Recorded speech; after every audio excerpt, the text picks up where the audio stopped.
Bonjour, je suis Marjorie Barry-Villa, technicienne en documentation chez Collecto et je vais vous présenter aujourd'hui une fonctionnalité du logiciel Koha.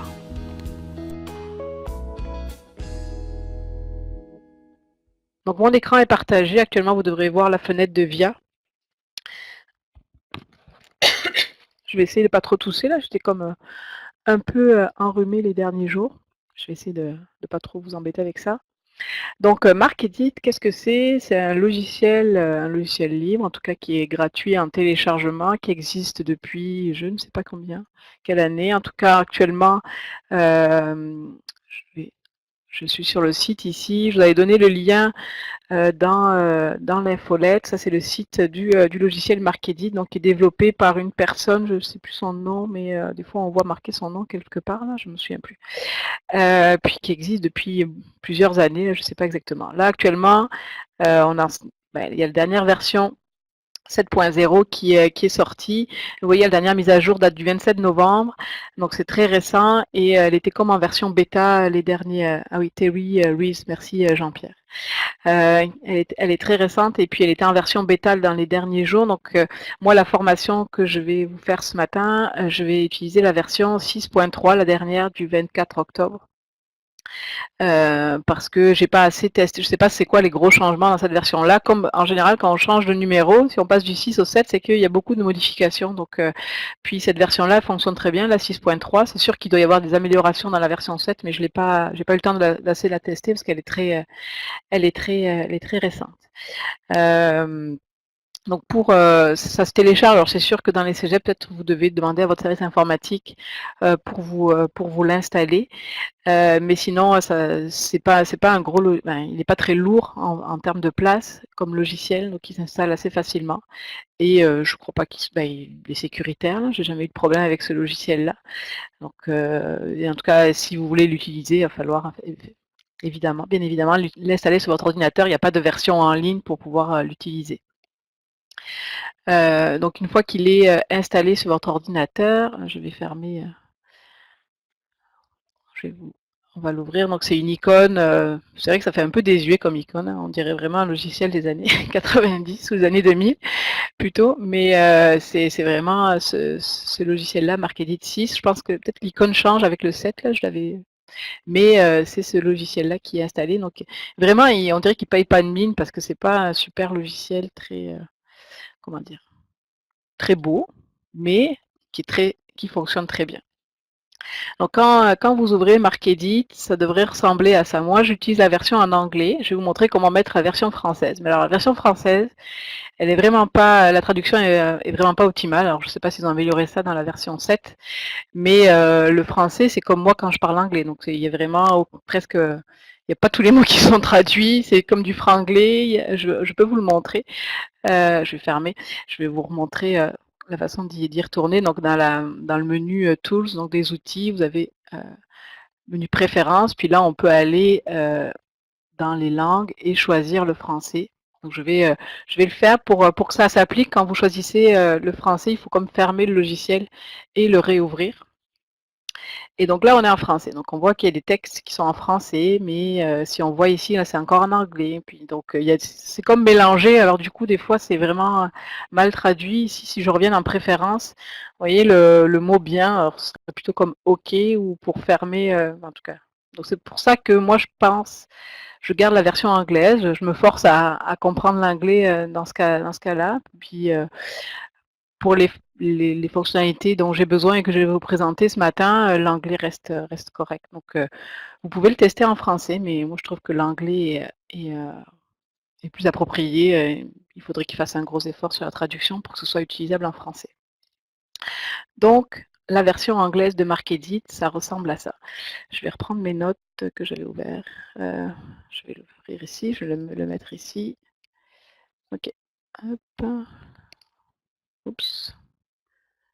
Oh, mon écran s'est arrêté de partager, je vais le repartager, en espérant que ça ne saute pas comme ça souvent.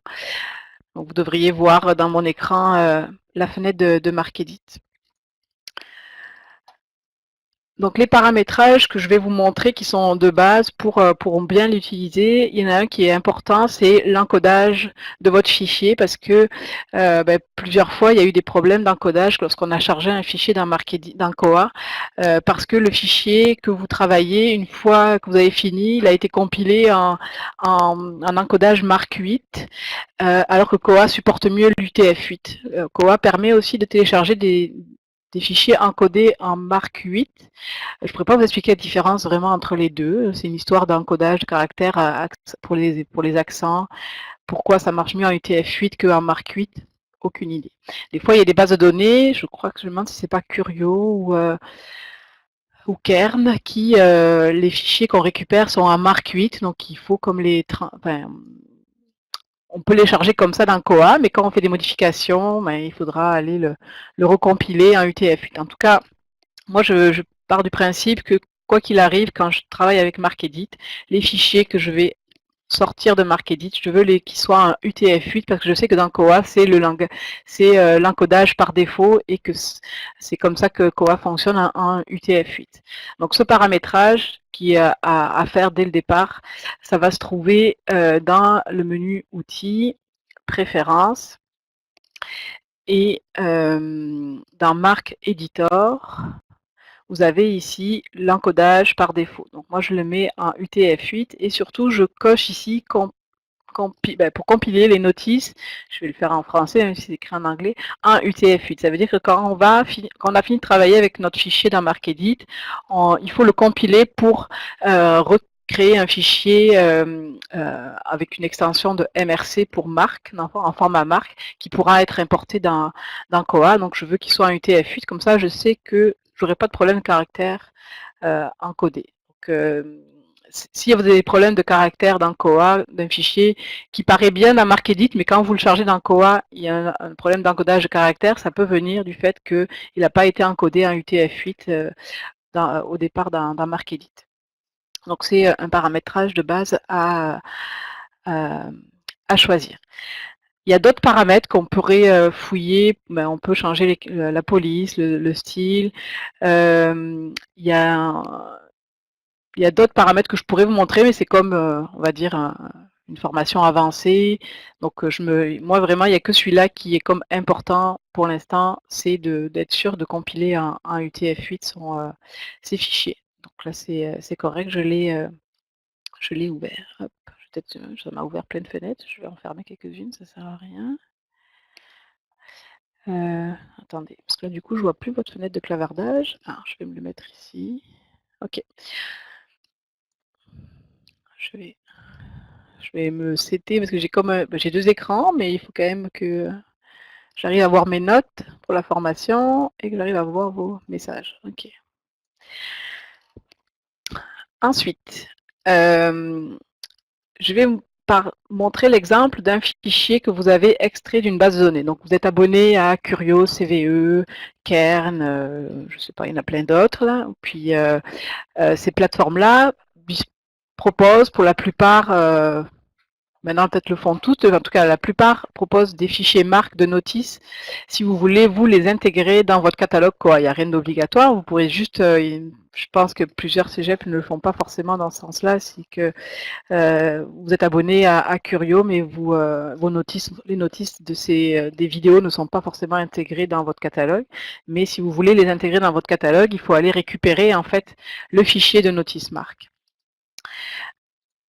Je vais vous montrer pour l'exemple pour Curio, parce que c'est assez facile sur leur site et peut-être tous les sites sont un peu différents. Donc là, je suis connectée sur Curio, donc on a un compte chez Collecto. En fait, vous avez un compte normalement administrateur en tant qu'abonné pour pouvoir accéder à cette page ici. Sur le site de la communauté, sur le Coazone, il y a une page qui s'appelle récupérer les notices marques. Je vais essayer de vous le retrouver. Il faudrait que... j'ai pas tout retesté parce que j'avais créé cette page-là il y a un petit peu de temps. Et c'est possible que sur les plateformes, ça ait changé. Je sais que par exemple pour Délibri, ça a changé la façon d'aller exporter les... Bon, hier, je l'avais trouvé assez rapidement, ma documentation. Je vais essayer de le retrouver. Récupérer les notices marques des bases de données. Donc j'avais comme listé les différentes bases. C'est possible que c'est plus vraiment le même procédure à suivre. En tout cas pour Curio ça fonctionne. Il y a le lien en fait ici vers la page de téléchargement. Ça vous demandera de vous connecter avec votre compte administrateur en tant qu'abonné chez Curio. Et vous arriverez sur cette page là. Et donc là c'est les listes que j'ai téléchargées en test. J'en ai fait plusieurs hier. Pour produire votre liste,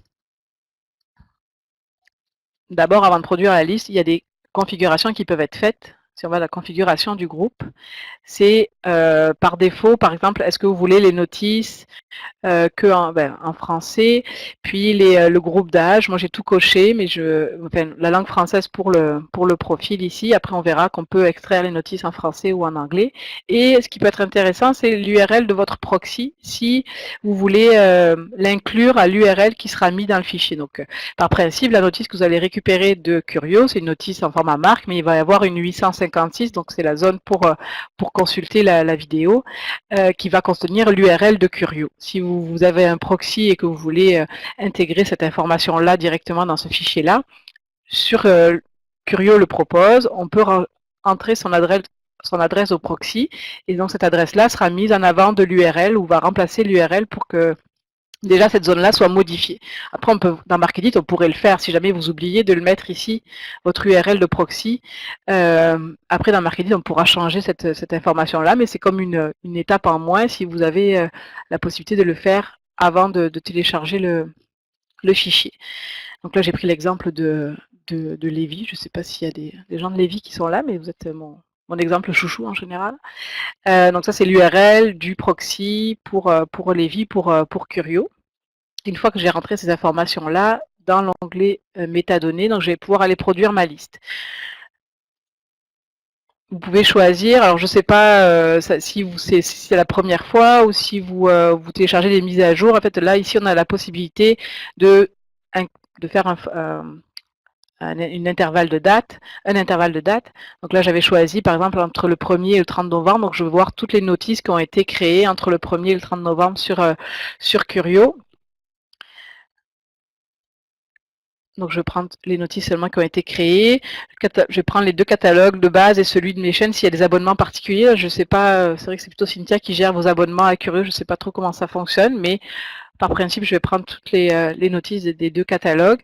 Seulement en français, donc je coche seulement en français, mais je prends quand même tous les tranches d'âge. Mais ça, vous pourriez prendre que, par exemple, entre 9 et 17, là, c'est un peu jeune pour 9 ans, peut-être pour le cégep, mais je ne sais pas trop ce que ça implique comme vidéo, mais on pourrait prendre seulement de 15 à 18 ans et plus.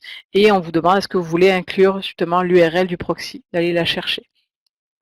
Donc en cliquant sur produire ma liste, ça va se rajouter dans la liste ici, et puis vous allez recevoir un courriel quand ça va être disponible. En général, c'est assez rapide quand c'est pas beaucoup de notices, mais ça prend quelques minutes quand même pour avoir accès au fichier. Donc il faut être patient, mais ça reste assez rapide. Une fois que vous avez, alors soit vous recevez un courriel, soit vous êtes toujours sur la page ici. Dans le courriel, il y aura le lien pour télécharger. C'est pas moi qui reçois, c'est Cynthia qui reçoit les courriels, mais moi je vais attendre là c'est pas encore à jour. Mais vous allez avoir un lien en fait comme pour télécharger. Donc ce lien télécharger, ça va télécharger sur votre ordinateur un fichier en .mrc. Donc on voit, je vais aller l'ouvrir après. Et puis on va pouvoir l'ouvrir directement avec MarkEdit parce qu'il a reconnu que c'était un fichier marque et que c'est avec MarkEdit qu'on va pouvoir ouvrir ce fichier. Donc là, j'ai téléchargé un fichier de Curio, des notices. Donc celui que j'avais fait hier, en fait, c'était du 1er au 29 novembre. En français, les notices qui ont été créées. Donc il y a 80 notices qui ont été créées sur Curio entre ces deux dates. Donc je veux aller les intégrer dans mon catalogue. Jusque-là, ça va? Vous me suivez? Donc le fichier qui a été téléchargé, si je vais dans mes téléchargements, donc c'est celui-ci ici. Donc il a un .mrc. Et on voit, il y a la petite icône déjà de MarkEdit, ça veut dire qu'il va s'ouvrir avec MarkEdit. les fichiers en .mrc, c'est l'extension la plus courante qu'on va trouver pour des fichiers marques. Cependant, on verra que dans Koha, quand vous pouvez exporter une notice, l'extension, ça va être, par exemple, si vous exportez une notice en format UTF-8 ou en format MARC-8, l'extension va être .utf8. Mais ces fichiers-là, ils peuvent être ouverts aussi avec MarcEdit, pas la peine de changer l'extension. On va pouvoir les travailler avec MarcEdit. C'est sûr que ceux qui sont en .mrc vont de suite être reconnus par le logiciel, mais ceux en .utf8, c'est sûr que si j'essaye de l'ouvrir ici, il va me dire, ben, il ne reconnaît pas, j'ai pas d'outil qui permet d'ouvrir ce fichier-là, mais il va y avoir une façon de l'ouvrir autrement, je vais vous le montrer tantôt. Donc c'est ce fichier-là que je vais travailler dans MarcEdit pour le modifier parce que je pourrais directement importer ce fichier-là dans Koha. Et ce serait correct, dans le fond, le fichier, il y a quelqu'un qui catalogue ces notices-là chez Curio, donc elles sont assez complètes quand même, il y a de l'indexation qui est faite, mais des fois il y a des termes qu'on veut changer, comme les notes de consultation. Est-ce qu'on voudrait créer un exemplaire physique, même si c'est pas un document physique, certains cégeps préfèrent mettre un exemplaire avec le lien dans l'exemplaire, parce que des fois c'est plus visible que qu'au milieu de la notice dans la 856. Donc en fait, il faut vous demander au départ, qu'est-ce que je fais avec ces notices-là? Est-ce que je les importe directement dans Koha? Vous pouvez faire le test une première fois, de les importer dans Koha. On verra tantôt comment importer un fichier dans Koha. Vous pourriez les importer, puis voir qu'est-ce que ça donne dans votre OPAC. Est-ce que ça vous satisfait? Est-ce que vous trouvez qu'il y a trop d'informations? Est-ce que finalement, vous pourrez avoir un exemplaire. Vous pourrez vous aussi fouiller un peu dans les différents OPAC qui ont déjà ces notices-là pour voir comment les autres cégeps les ont traités. Donc, il y en a certains qui créent des exemplaires, d'autres pas. Donc, c'est vous à prendre une décision aussi. Est-ce que vous voulez mettre du temps là-dedans dans MarcEdit pour modifier ces notices? Est-ce que ça vaut la peine? C'est à vous de prendre cette décision-là aussi au départ. Dans MarcEdit, on va voir qu'on peut faire beaucoup de choses, qu'on peut automatiser des tâches aussi. Donc finalement, des fois, on se fait une montagne de tout ce qu'on devrait faire comme modification, mais je l'ai mis dans mon ordre du jour de faire une liste de tâches qui va peut-être vous sauver du temps et finalement, au final, vos notices vont être belles pour être vues à l'OPAC et correspondre à vos standards, on va dire, de catalogage. Donc, pour ouvrir ce fichier, là, je vais fermer mon MarcEdit pour vous montrer. Donc, quand vous avez un fichier comme ça, MRC, qui est reconnu comme pouvant être ouvert avec MarcEdit, en double-cliquant dessus, on arrive ici directement dans un outil, donc MarcTools. Si vous avez vu tantôt, je vais juste vous montrer, quand on ouvre MarcEdit, on a aussi cet outil-là, MarcTools, qui revient au même. Donc, si vous avez déjà le fichier qui est reconnu en MarcEdit, en l'ouvrant ici, vous arrivez déjà et le fichier est comme prêt à être téléchargé. Comme je vous parlais tantôt d'un fichier qui a une extension qui est différente, donc qui n'est pas vraiment reconnue par le logiciel, pour aller l'ouvrir, on va d'abord lancer MarcEdit, on va aller dans MarcTools et on va aller chercher le fichier qu'on veut modifier. Donc par défaut, c'est vrai que ça se positionne sur les types MRC, donc mon fichier, il n'apparaît pas ici, mais je vais aller le mettre en tous les fichiers et là, je le retrouve ici. Donc ça, c'est le fichier que je veux modifier. Output file, c'est obligatoire dans le fond parce que MarcEdit va comme créer des fichiers temporaires qui s'appellent en extension .mrk. Ce sont des fichiers qui permettent de revenir toujours sur votre travail, si jamais vous le faites en plusieurs étapes, sans toucher en fait au fichier MRC de base. Donc vous aurez votre fichier MRK qui va être là disponible et si vous le faites en plusieurs jours, pouvoir revenir dessus. Donc si là j'essaye d'importer sans remplir mon output file, je vais avoir un message d'erreur parce qu'il manque un fichier en fait ici de .mrk. En fait, vous n'avez pas forcément besoin d'écrire vous-même un URL, mais en cliquant sur l'icône ici, ça le crée automatiquement. Donc ça crée un fichier .mrk qui va être comme toujours disponible pour modification. Donc là, dès que ces deux champs-là sont remplis, je vais pouvoir après exécuter mon fichier et y accéder. Mais là, ce matin, ce n'était pas le test sur ce fichier-là, mais c'était pour vous montrer la différence quand on ouvre un fichier directement en point MRC et un fichier qui a autre chose comme extension. Donc là, je vais ouvrir mon fichier MRC. Je vais fermer cette fenêtre-là. Donc là, ça se remplit automatiquement. Donc ça, c'est le fichier d'importation. Et puis là, il va créer un fichier MRK qui me permettrait d'y retourner plus facilement. Les fichiers, Curio, je sais que c'est encodé en UTF-8, mais oui, je vais parler du défaut d'encodage. Moi, je prends toujours l'assurance, en tout cas, de transformer mon fichier, même s'il est déjà en UTF-8, de le transformer en UTF-8 pour être sûr qu'il n'y ait pas de problème d'encodage caractère. Si je laisse comme ça et que je clique sur exécuter, donc lui, il va traiter le fichier et puis il va me dire il y a 80 notices qui ont été trouvées. Des fois, si vous avez un message en rouge ici, c'est que peut-être il y a un problème déjà dans votre fichier ou alors il y a une zone qui est mal encodée, mais quand ça apparaît ici, 80 notices, je sais que c'est ça qu'il y avait dans mon fichier, donc c'est correct. Là, je peux aller, une fois que j'ai exécuté, maintenant je peux aller éditer mes notices. Et si je regarde mes notices, j'ai pas de problème d'encodage caractère, ils sont bien encodés.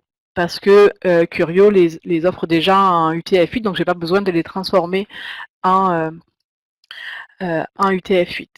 Ça revient au même finalement. Si je vais recommencer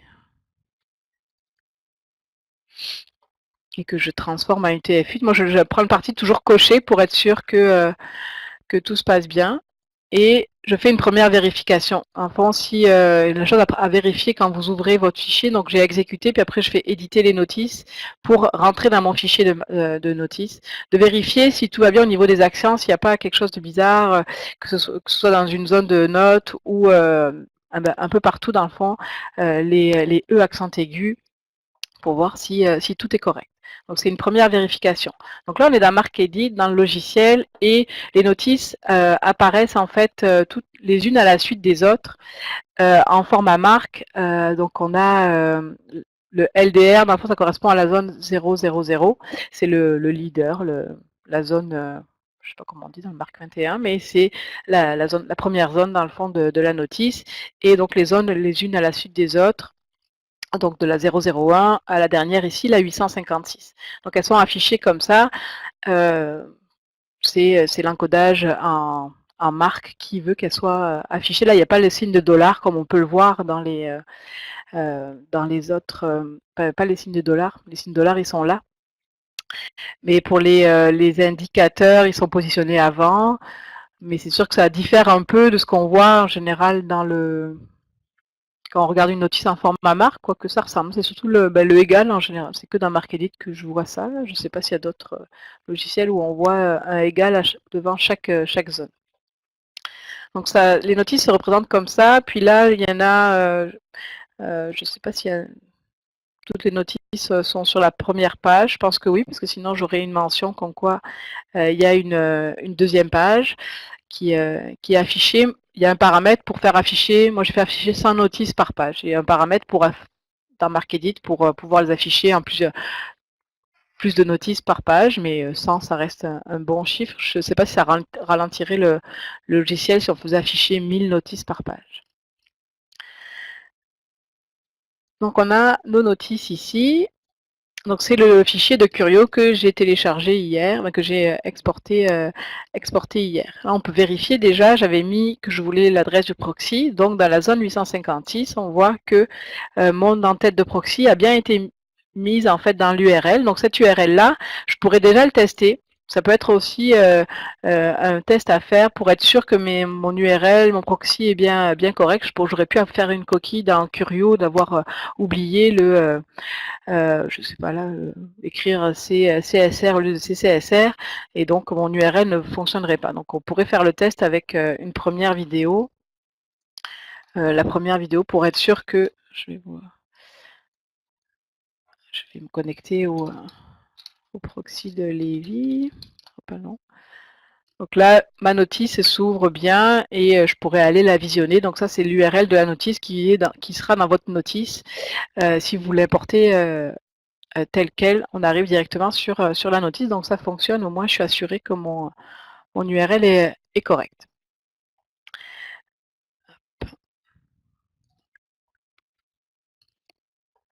Ça, c'est bon pour ça.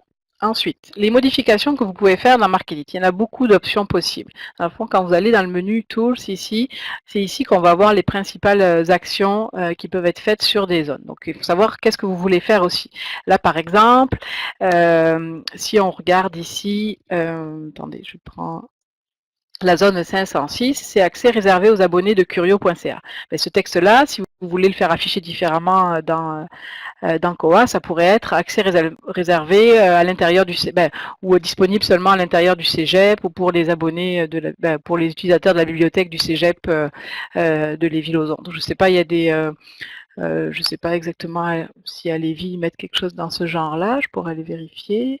Mais c'est ce genre de zone en fait que vous pourriez modifier en lot dans MarkEdit. C'est sûr qu'on pourrait le faire à la mitaine aussi dans Koa, mais c'est sûr qu'on ne le fera pas.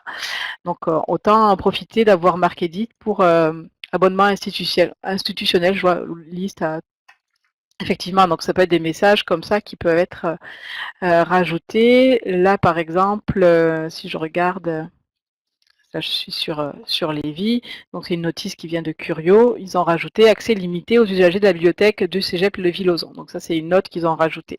Qu'est-ce qui a été rajouté aussi? On voit qu'il y a des zones 336, les zones RDA, qui apparaissent pas. Si je regarde mon fichier, je vais remettre ici, mon fichier qui vient de Curio, il n'y a pas de zone RDA. Donc, est-ce que je veux les rajouter? Est-ce que c'est important pour moi de les mettre? Ça va être quelque chose que je vais pouvoir ajouter dans MarkEdit en le faisant en lot. Donc, la 506 qui peut être rajoutée. Qu'est-ce qui pourrait être rajouté aussi? Par exemple, dans la 856, là, j'ai que l'URL, mais on pourrait rajouter le texte. Et si on veut mettre un texte différent dans ces notices-là, dans Koa, il faut que je rajoute un $3 dans ma 856 pour ajouter ce texte-là, accès au film numérique via Curio. Donc, c'est sûr que c'est une décision, c'est peut-être une réflexion à avoir au départ, mais ça peut être ajusté au fil des importations, mais autant être sûr au départ qu'est-ce qu'on veut modifier dans ces notices-là. Est-ce qu'on veut laisser le maximum de choses telles quelles qui viennent de Curio parce qu'on n'a pas besoin forcément de modifier, on veut juste que les personnes aient accès. Aussi, par exemple, à Lévis, ils ont créé un exemplaire qui n'est pas physique, bien évidemment, mais qui permet de voir ses consultations en ligne. Et là, puis bon, il faut cliquer ici pour voir le lien. On peut mettre, je vous montrerai aussi l'exemple, de mettre l'URL directement dans l'exemplaire, parce que visuellement, vos utilisateurs sont habitués à avoir un tableau d'exemplaires pour les documents physiques, donc ils vont être habitués à regarder plutôt vers le bas de la notice, parce qu'ils savent que c'est ici l'information, plutôt que des fois aller chercher l'URL dans le milieu. Avec du code CSS dans Koa, je sais que je l'ai fait pour certains cégeps, on a mis en rouge et en gras et en gros ce lien-là, parce qu'ils ne voulaient pas créer d'exemplaires forcément, mais on voulait inciter les gens à vraiment avoir l'œil qui focus sur l'URL, donc il y a des possibilités à faire. C'est juste avoir une réflexion, vous, au départ, comment vous voulez que vos notices apparaissent, qu'est-ce que vous souhaiterez vraiment. Là, je vais vous montrer, moi, quelles modifications on peut faire dans MarkEdit et comment les faire. C'est sûr que je ne vais pas répondre à toutes les possibilités ce matin, mais on va essayer d'en voir le maximum. Donc, je vais vous montrer comment le faire des modifications une après les autres, et après je vous montrerai comment créer une liste de tâches pour ces modifications-là, pour éviter d'avoir à répéter ces tâches les unes après les autres. On peut les regrouper ensemble dans une liste de tâches, et après on exécute la liste de tâches. Je sais qu'il y a un peu même des raccourcis clavier. Anne, je sais que toi tu utilises les raccourcis, là. Moi je ne les ai pas paramétré dans MarkEdit, mais la liste de tâches, c'est vraiment ça qui vous sauve du temps. Vous allez vous rendre compte. J'ai un exemple de liste de tâches très longue que Anne m'a envoyé parce que Anne est presque une experte. Elle aurait pu faire la formation comme moi ce matin. Malheureusement, tu as une extension de voix, mais tu aurais pu. Anne utilise MarkEdit depuis longtemps et puis elle connaît vraiment ça. Anne Baudouin de Rosemont, je n'ai pas précisé, mais donc, je vous montrerai une liste de tâches qu'elle s'est créée. Ça a pris du temps sûrement à créer sa liste de tâches, mais maintenant, je pense que ça lui sauve aussi beaucoup de temps au niveau du catalogage. Donc, première étape, comment modifier une zone dans Koa. Donc là, par exemple, je vais je veux modifier la zone 506 pour marquer seulement utilisable pour, je sais pas ce que accès pour les utilisateurs de la bibliothèque du Cégep Lévi-Lauzon par exemple. Donc il y a deux façons. Il y a soit la façon un peu comme la façon dans Word, on trouve, on remplace là si je fais un contrôle F, je vais chercher une expression, donc un morceau de texte, et je vais le remplacer. Donc ça, c'est comme du traitement de texte finalement. C'est une façon de faire. Et puis on pourra voir que ça peut être aussi une action qui serait mise dans une liste de tâches. Donc finalement, j'arrive pas à sélectionner seulement sans le $A, sans le A ici. Donc je sélectionne mon texte que je veux changer, puis je vais dans Edit, hop, et je vais dans Replace ici. Je suis sûre que vous connaissez déjà le raccourci peut-être, c'est CTRL R, ou alors si vous faites un CTRL F comme on fait un peu partout dans les furteurs pour ouvrir cette fenêtre de recherche, finalement on a l'accès à Replace. Donc je veux trouver dans tout mon fichier, donc là c'est sûr j'ai 80 notices, ce serait pas long à le faire à la main, on s'entend, mais si on a un fichier de 1000 notices, on veut que ce soit fait automatiquement.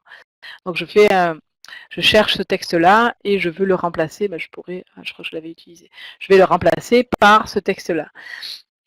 Donc il va trouver et il va remplacer, c'est vraiment du traitement de texte. On va voir qu'il y a une autre façon dans Markedit de le faire, il y a vraiment une tâche particulière pour ça, pour modifier une sous-zone, mais c'est une des façons de faire qui peut être utilisée.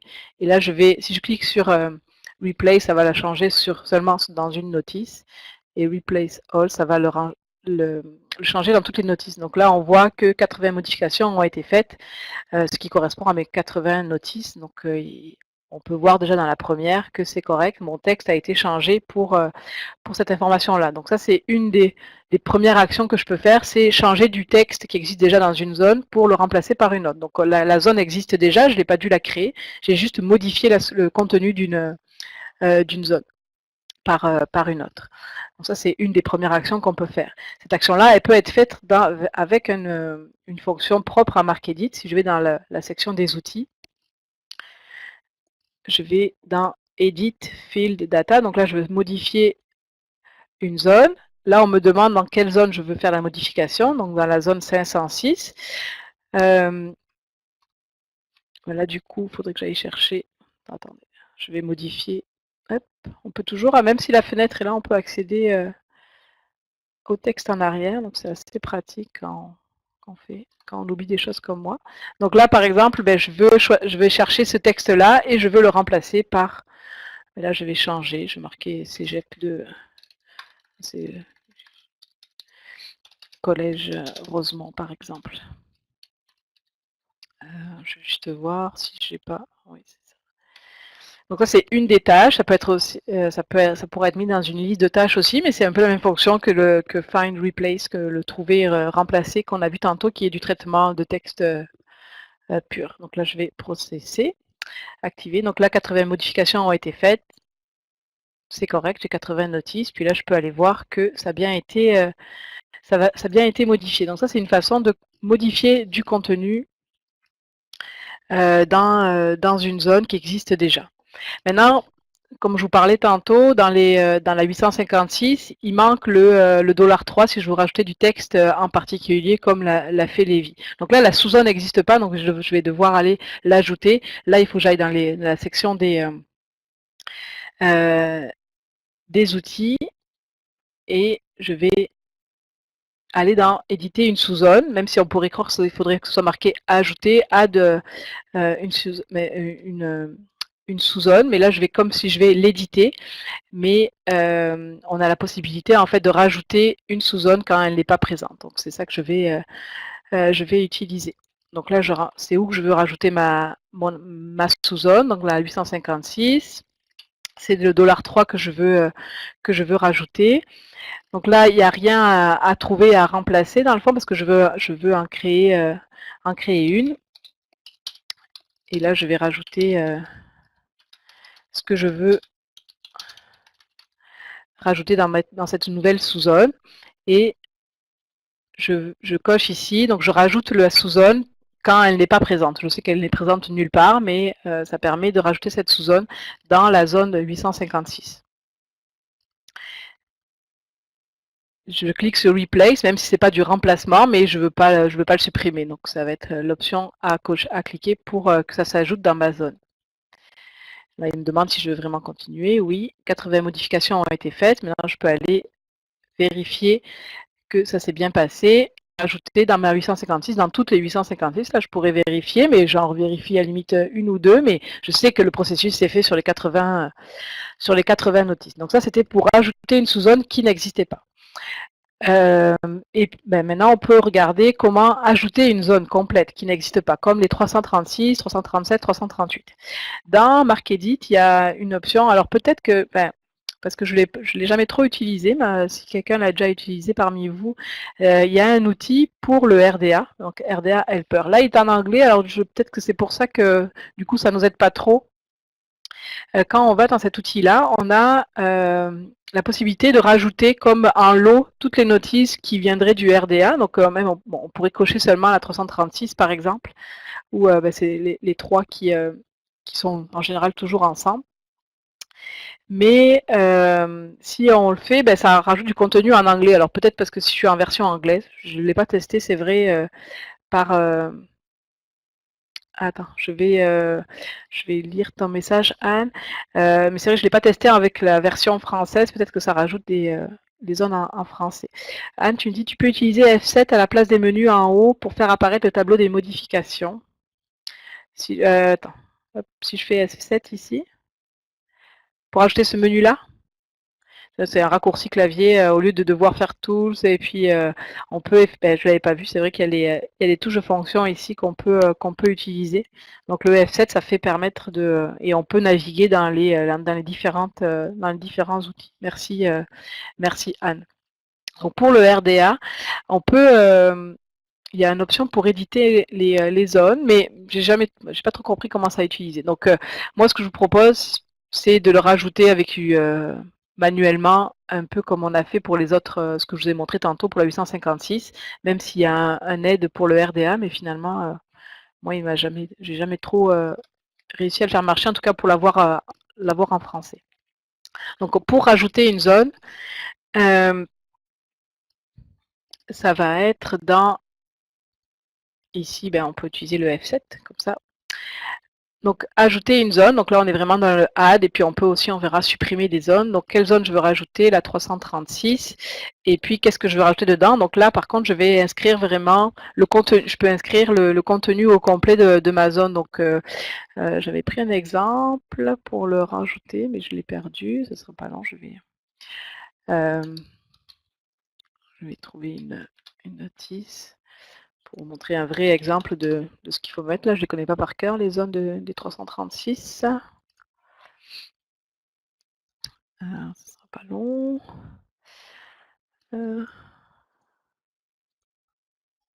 Ben, je vois que Anne connaît par cœur. Ben, c'est parfait, je vais faire un copier-coller de ton texte. Donc, on va l'inscrire comme ça. Donc, $A texte, $B TXT, $2 RDA content. Donc, ça, c'est vraiment, je vais créer la zone au complet avec directement les sous-zones. Je pourrais seulement mettre $A et après éditer ma zone, mais autant le faire en même temps en une seule fois si je sais exactement le contenu de ma zone à créer. Et donc là, je veux l'ajouter, je veux pas le supprimer. Je pourrais, si je suis pas sûre que toutes mes notices n'est pas du RDA déjà, je vais seulement le rajouter si elle n'est pas présent pour pas éviter de créer des zones en double.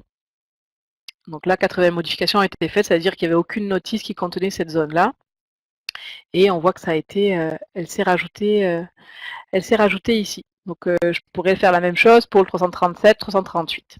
Mais ce que je vais vous montrer maintenant, c'est, non, ce que je n'avais pas montré, c'est supprimer. À un fond aussi, si vous voulez épurer un peu vos notices, est-ce qu'il y a trop d'informations dans ces notices de Curio? Peut-être, je ne sais pas qu'est-ce qui serait... est-ce que la 538, c'est obligatoire? Marc, là, il y a l'URL qu'on pourrait modifier. D'ailleurs, je pourrais vous montrer comment. Je ne sais pas s'il y a la 306, je ne sais pas à quoi ça correspond, par exemple, ce numéro-là. Est-ce que c'est un numéro interne à Curio? Par exemple, on pourrait prendre l'exemple qu'on veut supprimer les zones 306 dans ces notices-là parce qu'elles ne nous servent pas. Donc, on va aller pareil, si je fais F7, je suis déjà dans l'option ajouter, supprimer. Et donc, c'est la 306 que je veux supprimer. Je veux tout supprimer. Et donc là, il y a 80 modifications qui ont été faites. Donc, toutes mes zones 306 ont été supprimées. Le minutage. Bon, peut-être qu'il ne fallait pas le supprimer, cette zone-là, Lise, mais bon, c'était un exemple pour montrer les zones qu'on pouvait supprimer. Mais Marie-Ève, peut-on modifier la 264 par la 260 par la 264? Oui, effectivement. Donc, en fait, ici, si vous voulez les transformer en zone obligatoirement en zone 264, je pense que justement Lévi l'a fait. Alors, comme je n'ai pas pris dans ce cas ici, ça veut dire qu'on veut transformer cette zone-là en 264. Donc il y a un outil qui s'appelle le swap, comme échange, je pense. Donc là, on va aller chercher sa zone d'origine. J'allais vous le montrer en fait avec la 856 quand on veut mettre l'URL dans l'exemplaire, mais ça va être un bon exemple aussi pour la 260. Donc,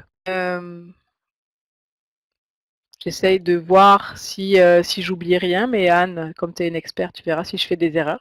Et là, si on veut modifier, si on veut swapper, swapper, c'est pas un beau terme français, là, si on veut échanger toute la zone au complet, je suppose qu'on fait ça, mais je vous dis, je l'avais pas. Après les options qu'on a, est-ce qu'on veut copier, c'est-à-dire que ça va être juste copier, ça va pas, on va avoir une zone 160 et une 164, c'est pas ce qu'on veut, mais on veut par contre créer une nouvelle zone. On va l'essayer. 80 modifications ont été faites et ça n'a pas marché. Je ne sais pas ce que ça fait comme modification, mais ça n'a pas marché. Ah, mais j'ai pas. Je pense que j'ai pas copié. Bon. Je sais que je l'ai testé hier pour la 260. Vous voyez, hein. Donc, il y a toujours des choses qui. Mais je sais que c'est possible parce que on peut. Moi, l'exemple que j'avais pensé vous montrer, en fait, c'était de prendre l'URL de la 856 et le mettre dans un exemplaire. Mais je sais que c'est possible c'est juste que peut-être qu'il faut mettre des. C'est ça, je pensais qu'on pourrait le faire. À la limite, il faudrait se créer une liste de tâches parce que là, ça a fonctionné. Si vous voyez en arrière de mon écran, le $A 260 a été pris pour se mettre dans une 264. Donc en fait, il faudrait que je fasse la même chose pour le B. Je pensais qu'on pourrait faire la zone au complet. Et là, du coup, comme il est déjà créé, je vais le rajouter seulement. Et je fais la même chose avec le C. C'est sûr qu'avec en mettant dans une liste de tâches, ça irait plus vite là, parce que là, j'ai comme dû défaire 3 fois le. Ah. Tu peux aussi copier la zone et ensuite. Ah oui, c'est vrai, j'aurais pu. Donc c'est Jean-Pierre qui me dit. Ok. Bon, Anne l'avait mis dans la tâche de sa liste de tâches. Je pourrais aller voir, mais je vais aller voir tantôt. En tout cas, c'est possible, Marie-Ève, de le faire, mais tu vois, je suis allée, je pense, elle n'a pas la méthode la plus simple. Quand on regardera tout à l'heure la liste d'Anne de tâches de SQTD, on vérifiera. Mais en général, il n'y a rien qui est impossible avec MarkEdit. En tout cas, quand on veut modifier des zones, c'est juste que, tu vois, celui-là, je l'avais pas testé. Mais comme dit Jean-Pierre, on pouvait aussi, si je fais l'inverse, est-ce que ça va marcher ça? Il faudrait que je crée la zone. Mais là où j'ai fait l'inverse, en fait, 260, ça a remis 260. Donc on pourrait aussi le. Je ne sais pas si c'était ça, Anne, que tu as dans ta tâche, mais quand on choisit copie, donc je copie la zone 260 et je crée une 264 et je supprime en même temps la zone source. Et ça a fonctionné, ma zone 260 s'est transformée en 264. Donc ça, c'était la façon la plus facile. Je ne sais pas, Anne, si c'est la même, si tu l'apparais dans ta liste de tâches. Donc, on copie une zone et en même temps, on supprime la zone source. Donc, c'est bon, Marie-Ève, je pense, pour ta question. On commence par changer d'indicateur pour ajouter un deuxième indicateur 1. Ok. Mais c'est sûr que oui, là, j'ai pas touché aux indicateurs, donc effectivement, là, effectivement, s'il faudrait changer des indicateurs. Je l'ai pas montré, mais c'est possible aussi de changer le contenu des indicateurs. Autre chose qu'on peut faire, donc comme je vous disais, c'était de créer des exemplaires. Attendez, avant ça, j'avais mis autre chose à vous montrer dans mes notes. Je vais revenir. Donc supprimer une zone, on l'a vu. C'est changer l'URL de la 538, comme je vous disais ici. Là, l'URL, si on veut garder cette zone-là, l'URL, du coup, ne contient pas notre proxy, parce que le proxy a juste été mis dans la 856. Donc si on veut changer cette URL-là par notre URL avec proxy, ça va être avec edit subfield, si je ne me trompe pas.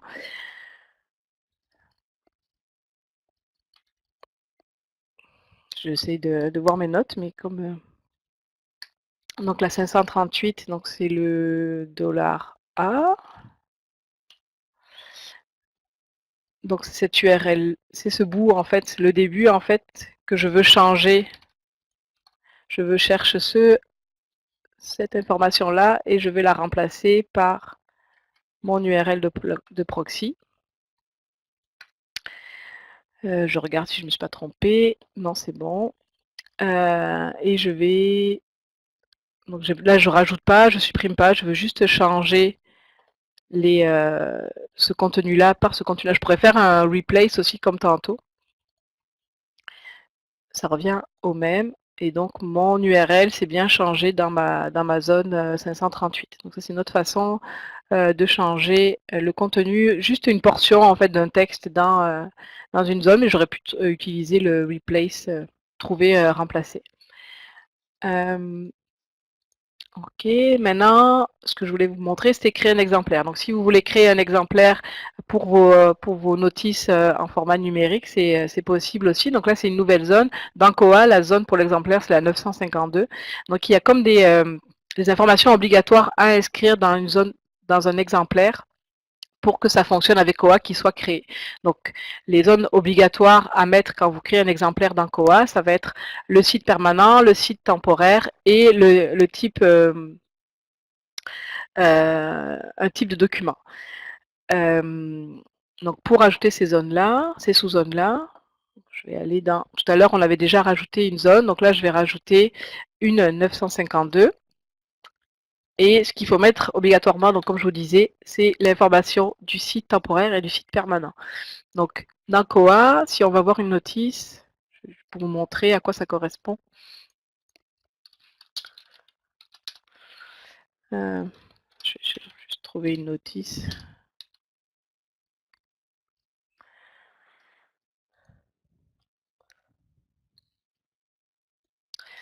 Si je vais voir un exemplaire ici, donc le $A qui correspond à l'emplacement permanent, le $B qui correspond à l'emplacement temporaire et le type de document donc, qui est le $Y. Donc dans ces zones-là, dans MarcEdit, elles sont obligatoires pour que l'exemplaire se crée bien dans Koha.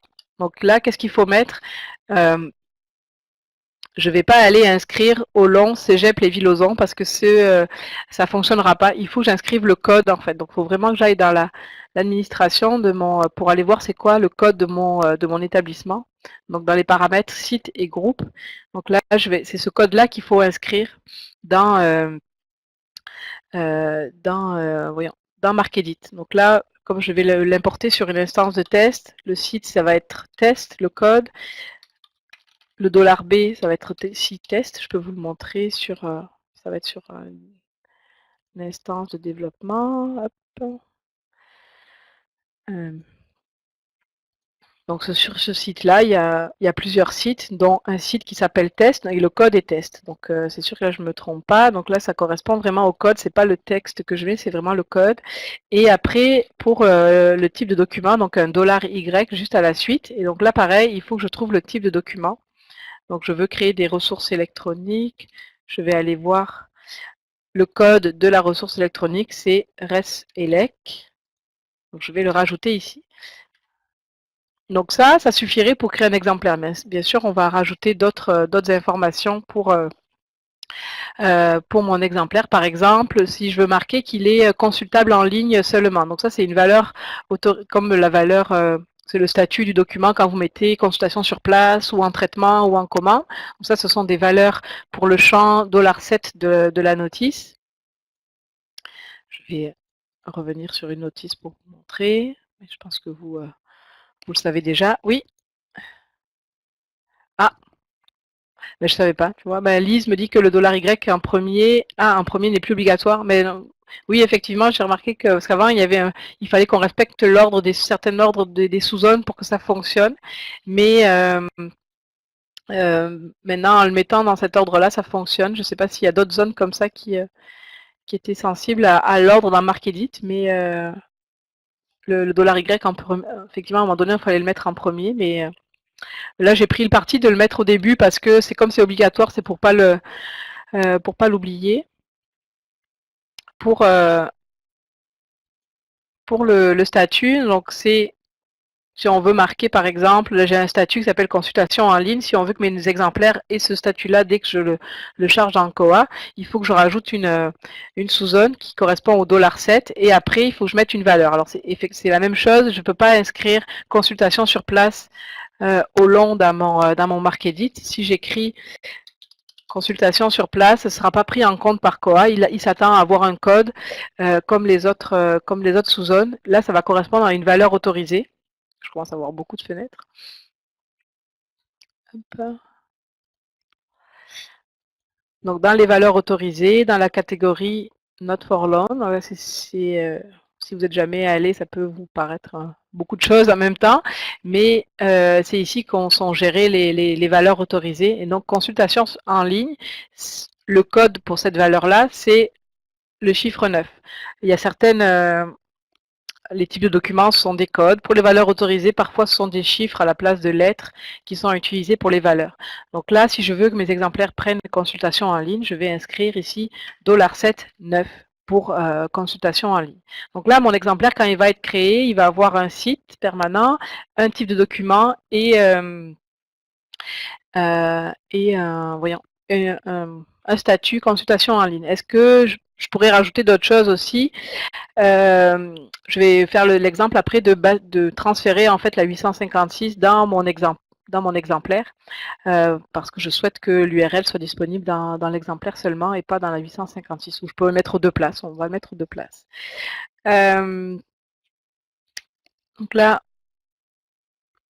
je vais le rajouter en dernier dans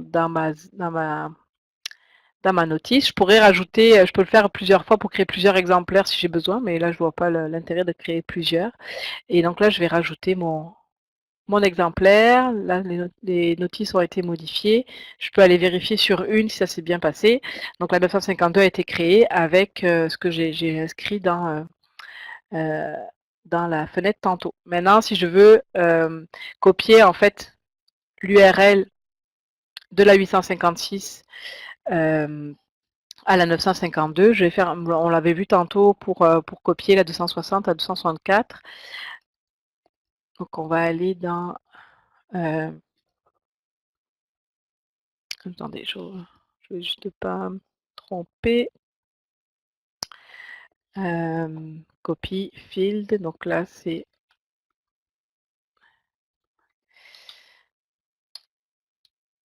le $U.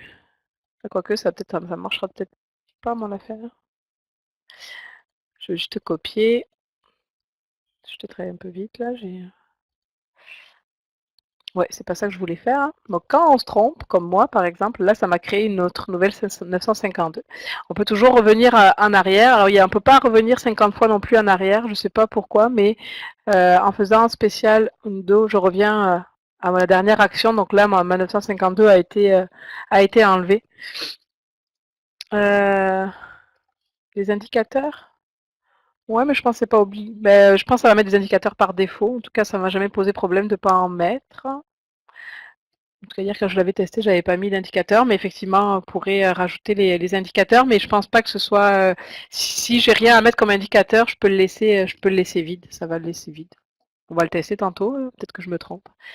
Par contre, là, c'est ça, je voulais faire un swap plutôt, le 856 $U et je veux le pardon, 952. C'est le $U aussi pour la zone de l'URL dans l'exemplaire. Je veux juste copier la zone. Quand je teste quelque chose en direct, ça ne marche pas tout le temps, hein, mais ça n'a pas marché encore. Pourtant, je l'ai fait hier. C'est pour ça que quand on a une liste de vides, on va essayer, Anne, je vais le laisser vide comme ça, mais je pense que, en tout cas, peut-être c'était un problème avant et ça a été résolu. Mais hier, quand j'ai fait mon test, les exemplaires sont bien créés, même si j'avais pas d'indicateur. Bon, je vais essayer copier une sous-zone, c'est bien en swap. J'ai pas dû remplir comme il faut. C'est parce que j'ai pas rempli. Donc là, je cherche Curio, en fait, comme ça, je n'ai pas à mettre. Et je mets dans la 952. Je veux la copier. Et je veux... Bon, est-ce que j'ai bien fait mon truc? Non, bon. Vous allez m'aider, hein. Vous voyez, j'ai pas... Quand je l'essaye, ça marche pas. Bon, je réfléchis, je vais regarder mes notes, comment je l'ai fait. Ouais, c'est peut-être ça, mais il me semblait que j'avais essayé... Bon, on va refaire. Faut pas perdre patience. C'est pour ça que les listes de tâches, une fois qu'elle est faite, votre tâche et qu'elle fonctionne, au moins on est sûr, vous avez pu vous tromper. Donc c'est pour ça que ça prend du temps à créer ouais, je pense que c'était effectivement, ça devrait être ça. Effectivement, merci Jean-Pierre, ça m'a aidé. Donc ça a bien copié. Si on regarde ici, donc là j'ai copié la sous-zone, le $U. Je l'ai recopié dans mon exemplaire. Donc là, je le laisse exprès, comme ça, vous pourrez l'avoir aux deux places. Est-ce que c'est utile d'avoir deux liens cliquables? Peut-être que ça, les gens, ils voient des liens, ils vont cliquer au moins sur un des deux liens, même si ça apparaît deux fois. En tout cas, l'URL est correct, donc on pourrait le laisser comme ça. Merci à vous deux pour. C'était effectivement, c'est dans Tools, Swap Field. Donc là, si je le refais, ben, je vais chercher ma zone d'origine. Mon indicateur, ma sous-zone, je veux chercher Curio, je vais la mettre dans la 952, dans le $U, je veux copier, j'aurais pu, si j'avais pas coché copier, ça aurait été, la zone aurait été, la sous-zone aurait été supprimée de la zone d'origine, et je la rajoute à une zone déjà existante, puisqu'elle existait déjà à 952, c'est ça que j'avais oublié de cocher la première fois. En tout cas, je ne vais pas le refaire une deuxième fois. Donc là, j'ai fait quand même pas mal de modifications, mais ces modifications-là, je les ai fait une après les autres, donc ça m'a pris quand même du temps, surtout quand on est comme moi et qu'on cherche un peu. Donc, autant se créer une liste de tâches dès le départ. C'est sûr que ce n'est peut-être pas la première fois que vous allez savoir toutes les tâches que vous devez mettre, mais les listes de tâches vous permettraient en fait de le faire automatiquement. Donc là, je vais fermer mon fichier. Je vais pas sauvegarder, je vais le réouvrir pour le repartir à neuf dans le fond, pour vous montrer. Donc dans les outils, on a ici donc Manage, donc pour gérer les tâches et après pour assigner les tâches. Donc une fois que votre liste de tâches va être créée, vous allez pouvoir la retrouver ici dans une liste de toutes les listes de tâches, en fait la liste des listes. Donc là j'en ai plusieurs parce que j'ai aidé plusieurs sujets à faire des modifications en lot, puis j'ai gardé pour l'instant les listes de tâches. Puis ici je vous montrerai tantôt, ça c'est la liste de tâches que s'est créée Anne à Rosemont pour ses notices qui viennent du SQTD. Et on va voir que c'est assez impressionnant comme liste de tâches, mais au final ça correspond, ça va te sauver beaucoup de temps Anne, vu le nombre de tâches d'actions qui est faite dans cette liste. Mais c'est sûr que c'est peut-être au fur et à mesure de tes tests que tu l'as amélioré et ajouté. Moi là, j'ai créé une liste de tâches pour la formation. On va d'abord aller voir comment ça se fonctionne et comment on crée en fait une liste de tâches. Donc quand je vais dans la gestion, donc si vous voulez en créer une nouvelle liste, il va falloir on peut aussi importer et exporter. Donc si jamais ben, je ne sais pas si vous connaissez quelqu'un qui a des listes de tâches, vous pourriez lui demander, puis passer par moi, on peut essayer je peux vous exporter mes listes de tâches, puis vous allez la tester sur votre instance. Donc en fait, il y a les options pour importer une liste de tâches. Donc, ça va vous demander un fichier en fait qui finit par point task. Donc, c'est ce fichier-là que vous pourriez aller importer dans votre Markedit. Et puis, même, vous pouvez exporter. Si je veux exporter ma liste de tâches, je vais aller, ça va créer un fichier en point task qui pourra après être importé dans un autre Markedit. Pour en créer une nouvelle, donc on va créer une nouvelle liste de tâches. Donc là, ma liste est créée, mais pour l'instant, il n'y a rien dedans. Je vais aller l'éditer. Et c'est là où je vais rajouter mes actions, en fait, les unes après les autres. Donc, je vais ouvrir celle que j'avais préparée pour la formation.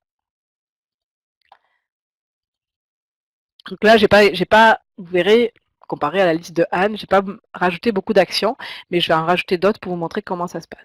Donc là, j'ai des listes, donc j'ai une liste de plusieurs tâches, de plusieurs actions. Qu'est-ce que c'est? Donc d'abord, il y a cette action-là qui est une 805 qui modifie en fait la 856 comme on a vu tantôt pour ajouter un $3 avec le texte accès au film via Curio. Si je vais dans la petite icône ici en vert, c'est pour aller éditer cette c'est pour aller éditer. Donc là, on retrouve l'écran qu'on avait tantôt quand j'étais sur F7, sauf qu'il est en rose. Je pense que c'est pour différencier quand on est dans une création de tâches pour une liste de tâches et quand on est en création d'actions qui sont faites manuellement. Donc ça revient au même finalement. Vous allez créer vos actions comme si vous le faisiez pour manuellement dans le fichier une par une. Donc là, je veux dans la 856 $3, je veux remplacer le texte par accès au numérique, film via Curio, et je le rajoute seulement s'il n'est pas déjà présent.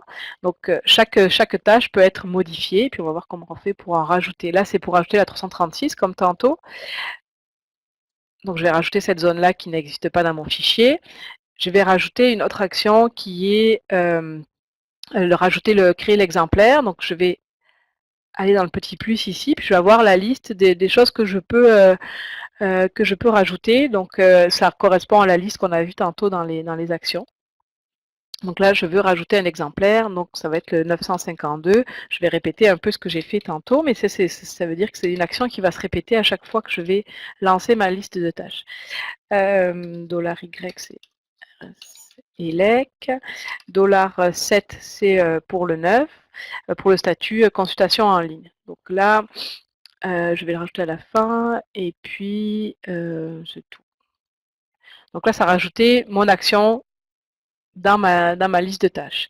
Quelle modification j'ai fait tantôt? C'était j'ai supprimé la 306. Ouais. Bon, c'est pas quelque chose à faire peut-être, mais je veux supprimer la 306. Donc là, ça va pas le faire actuellement dans mon fichier, ça va le faire qu'une fois quand je vais lancer ma tâche.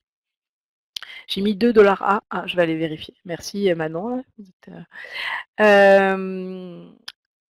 Donc là, je voulais supprimer la 306. C'est dans la 952, j'ai mis $2 A. Attends. $A. Ah oui, pardon. Vous le voyez même pas. Donc $A, $B pour le site permanent, le site temporaire, le type de document et le statut exclu du prêt, donc not for loan. Donc là, c'est pour ajouter.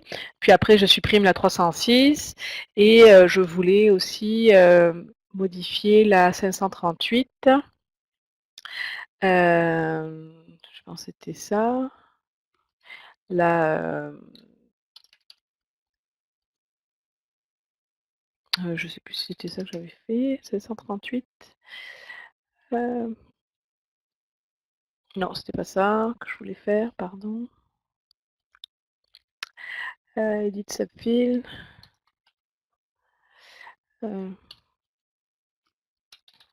Et là, je le remplace. Alors, est-ce que je vais avoir l'URL? Ah non, c'est pas ça.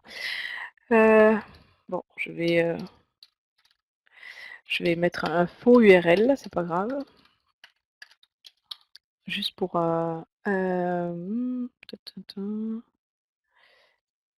Ok, on va voir ce que ça donne. Donc là, c'est ça. C'est sûr que vous allez peut-être rajouter des tâches au fur et à mesure, comme dit Anne, elle bonifie sa liste régulièrement. Donc quand elle voit quelque chose qui pourrait être automatisé, ben, elle va le rajouter dans sa liste de tâches. Donc elle pourrait être bonifiée. Après votre première importation d'un Koa, je vous dis, ah ben j'aurais pu faire ça, j'aurais pu enlever ce texte-là, j'aurais pu rajouter de l'information. Donc c'est peut-être au fur et à mesure que vous allez pouvoir bonifier cette liste de tâches ici. Donc là, ma liste de tâches, pour moi, elle est complète. Donc je vais sauvegarder. Maintenant, comment l'appliquer à mon fichier? Comme je vous disais tantôt, mon fichier, là, je viens de le réouvrir. Donc là, il n'y avait aucune modification. Là, c'est le fichier que je viens de réouvrir de Curio. Donc je vais dans Tools. Alors Anne, si tu... je sais on peut assigner un raccourci clavier à une liste de tâches en particulier, mais sinon, je vais dans les tâches ici et je vais chercher ma liste de tâches formation Markedit. En la sélectionnant, donc ça fait des actions. Alors c'est sûr, il n'y a pas beaucoup d'actions, ça s'est fait assez rapidement, mais avec la liste de tâches de Anne, par exemple, ça pourrait prendre un peu plus longtemps. Donc là, on a un résultat, on peut voir qu'est-ce qui s'est passé. Donc il y a 80 notices qui ont été modifiées. Donc il y a la zone 336 qui a été rajoutée, celle-ci aussi, la 952. Donc à chaque fois, j'ai 80 modifications. Donc je pense que ça a fonctionné sur toutes mes notices. Je pourrais vérifier mes listes de tâches comme ça. Et je vais fermer, et puis je peux aller vérifier en même temps dans une notice. Bon là, je pense que je vais changer à l'URL qui n'était pas le bon, là, mais j'aurais pas dû rajouter le HTTP, mais c'est pas grave. La 506 a été modifiée, je sais plus, la 336 a été rajoutée, la 306 a été supprimée, puis mon exemplaire a été rajouté. Et ah oui, j'ai oublié de mettre l'URL dans la 856, mais c'est pas grave là pour les besoins du test.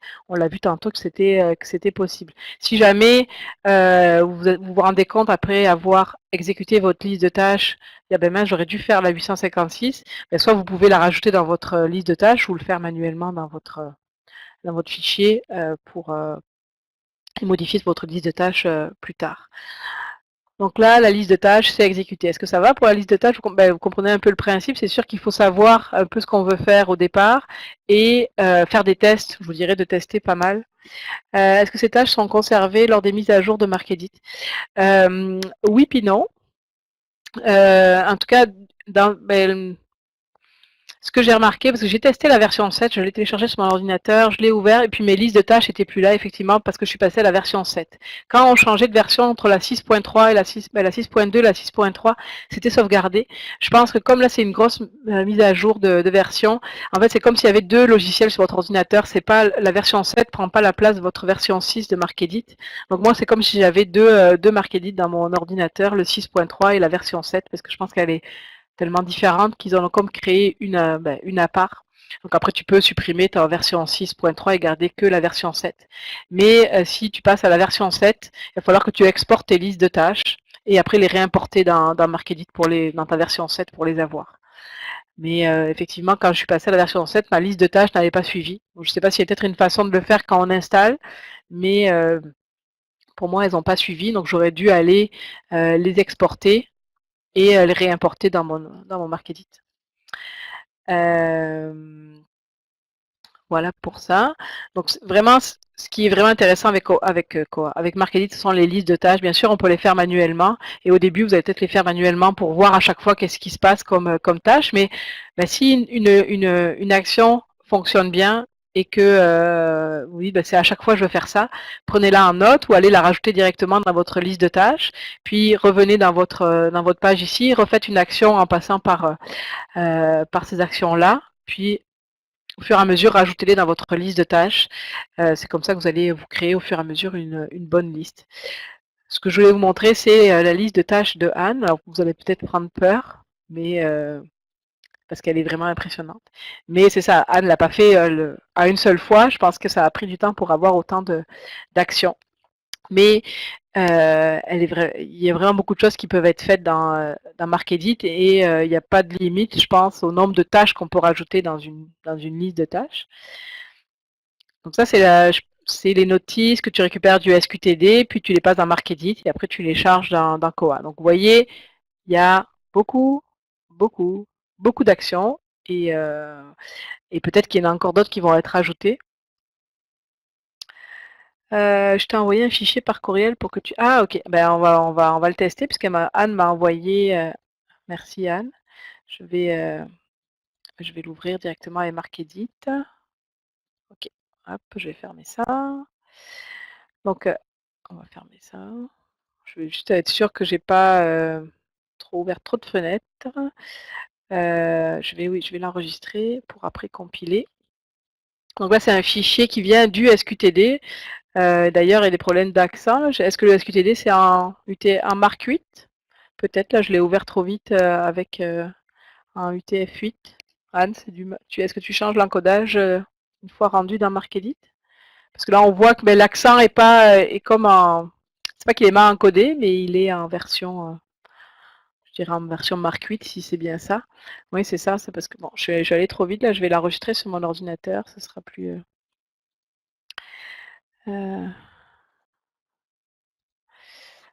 ok, puis je vais... Trop de fenêtres ouvertes.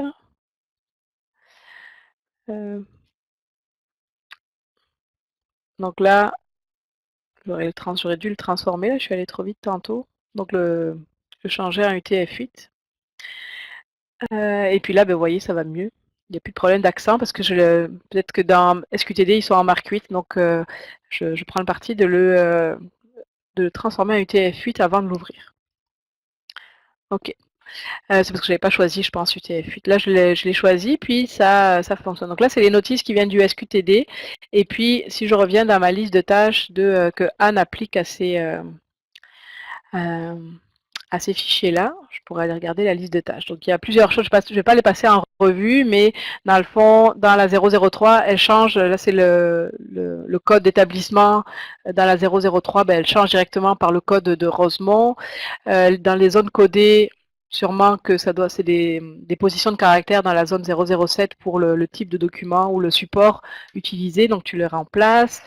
Toutes les zones, tout ce qui est mention de brochets reliés, je vois que tu les enlèves dans les 020, dans les ISBN. Donc ça, c'est de l'édition de sous-zone, de zone, qui est faite avec MarkEdit.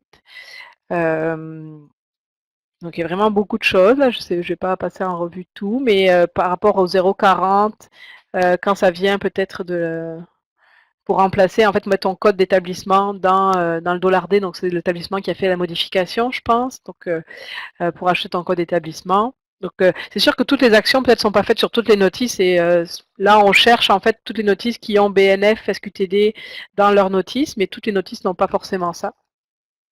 Et Anne dit que c'est très utile pour transformer des notices RCA2 en RDA. Donc toutes les mentions de RDA sont rajoutées pour celles qui n'y sont pas. La 082, je ne sais pas, c'est la cote?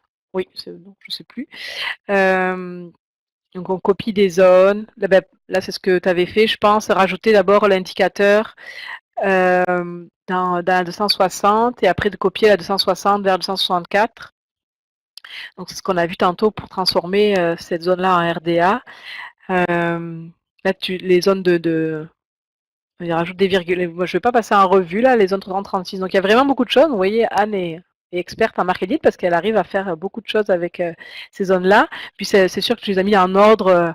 On commence par la 00, puis tu finis par la 856.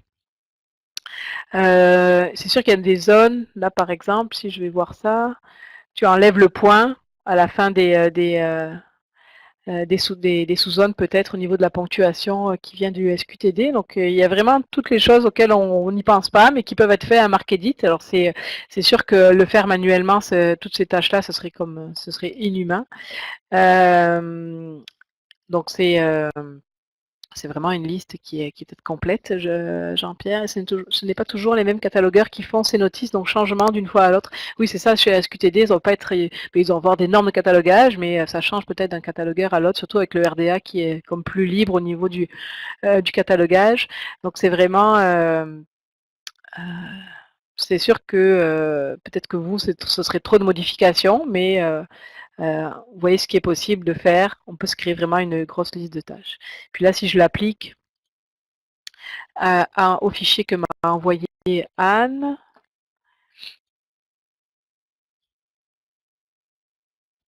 Donc là, c'est sûr que ça va prendre un peu, ben, ça prend pas non plus que beaucoup de minutes là, mais on voit que ça processe. Là, il y a de l'action qui se passe dans les notices.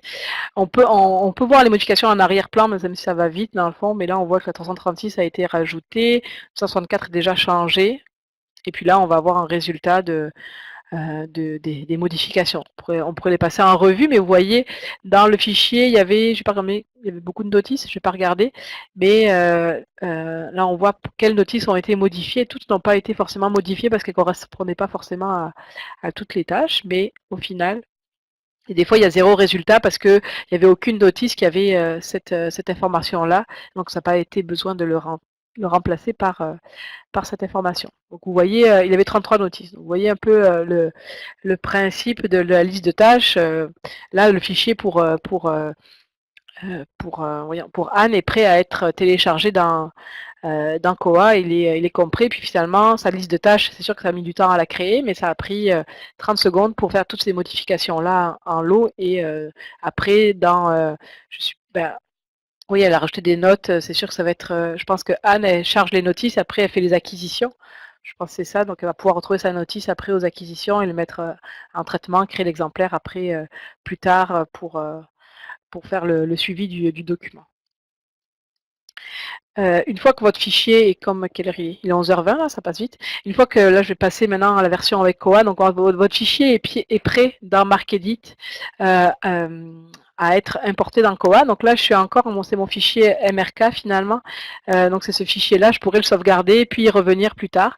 Mais une fois que j'ai fini, c'est pas le fichier MRK que vous devez charger dans Koa, c'est vraiment un fichier MRC. Donc il faut compiler le fichier en .mrc.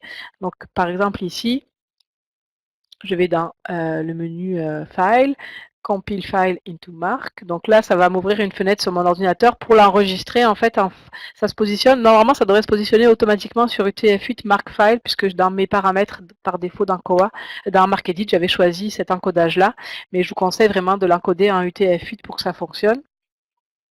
Et là, je vais marquer test SQTD pour faire le test tantôt dans Koa. Je vais enregistrer. Ce que j'avais pas fait tantôt, c'était compiler le fichier que j'avais enregistré, que j'avais changé avec vous tantôt. Donc c'est ce fichier-là, MRK, donc je peux le réouvrir. Donc quand je rouvre un fichier MRK, ça s'ouvre directement dans MarcEdit. Donc là, j'avais mes modifications qui étaient faites. Je vais le compiler pour aussi tester l'import, puis pour voir pour la création d'exemplaires. Je vais garder le même, non, je vais pas garder le même nom pour pas me mêler. Je vais marquer test formation et je vais l'enregistrer. Donc là, j'ai 2 fichiers comme prêts à être téléchargés dans Koa. Donc là, je vais basculer sur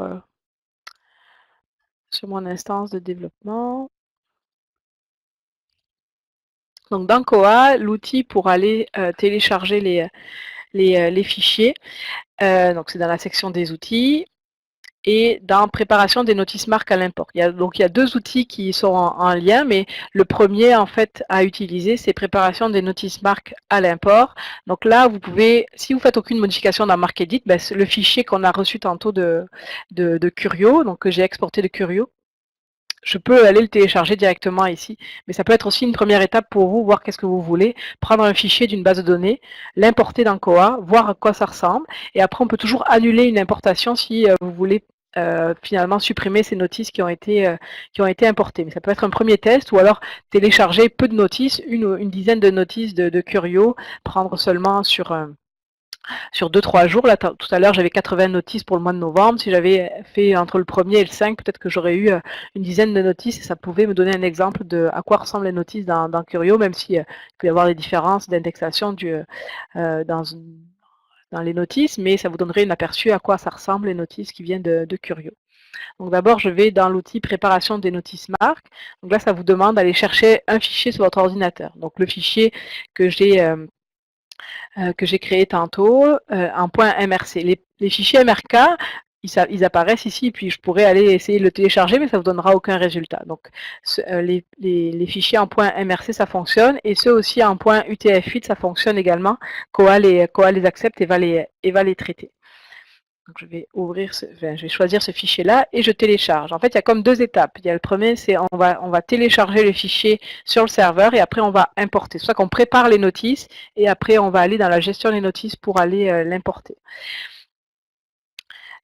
Qu'est-ce que je dois remplir? Note, on peut se mettre une note, si on peut dire si c'est un test Curio, voir si ça fonctionne. Ça, c'est juste pour vous savoir mettre une note pour ce fichier. Type de notice bibliographique, on peut télécharger des notices d'autorité. Mais là, je faisais l'exemple avec les notices bibliographiques. L'encodage, par défaut, ça se met sur UTF-8. Si vous voyez si vous téléchargez un fichier qui vient de Kern, par exemple, c'est Kern qui est en Mark 8, vous le téléchargez en UTF-8 sans être passé par MarkEdit avant. Donc, il y aura peut-être des problèmes d'encodage. Donc là, on peut annuler, puis le réessayer en faisant Mark 8 ou un autre. Mais je pense que les autres encodages des caractères, ça fonctionne pas forcément plus. Mais l'UTF-8, c'est ce qui marche le mieux. Le format, on est en marque et pas en marque XML. Utiliser le modèle de modification marque. Alors dans Koha, depuis la version, je crois que c'est la 3.22, on peut créer, c'est un mini MarkEdit qui existe dans Koha, mais il n'est tellement pas puissant. On peut faire des petites choses, mais au final, si on doit repasser dans MarkEdit, ça ne sert à rien. Autant faire tout dans MarkEdit. Mais on peut se créer des modèles de modification pour dire dans ces notices-là, je veux aller, s'il n'y a qu'un URL à changer ou une zone à ajouter, peut-être qu'on pourrait repasser par l'outil de Koha, mais je pense que des fois, il y a beaucoup plus de tâches à faire, autant les faire dans MarkEdit. Mais il y a un outil, dans le fond, gérer les modèles marques, donc ce serait comme une liste de tâches qu'on a vu dans MarkEdit, mais dans Koha, on peut se créer des modèles marques en ajoutant des actions et on pourrait l'appliquer à un fichier.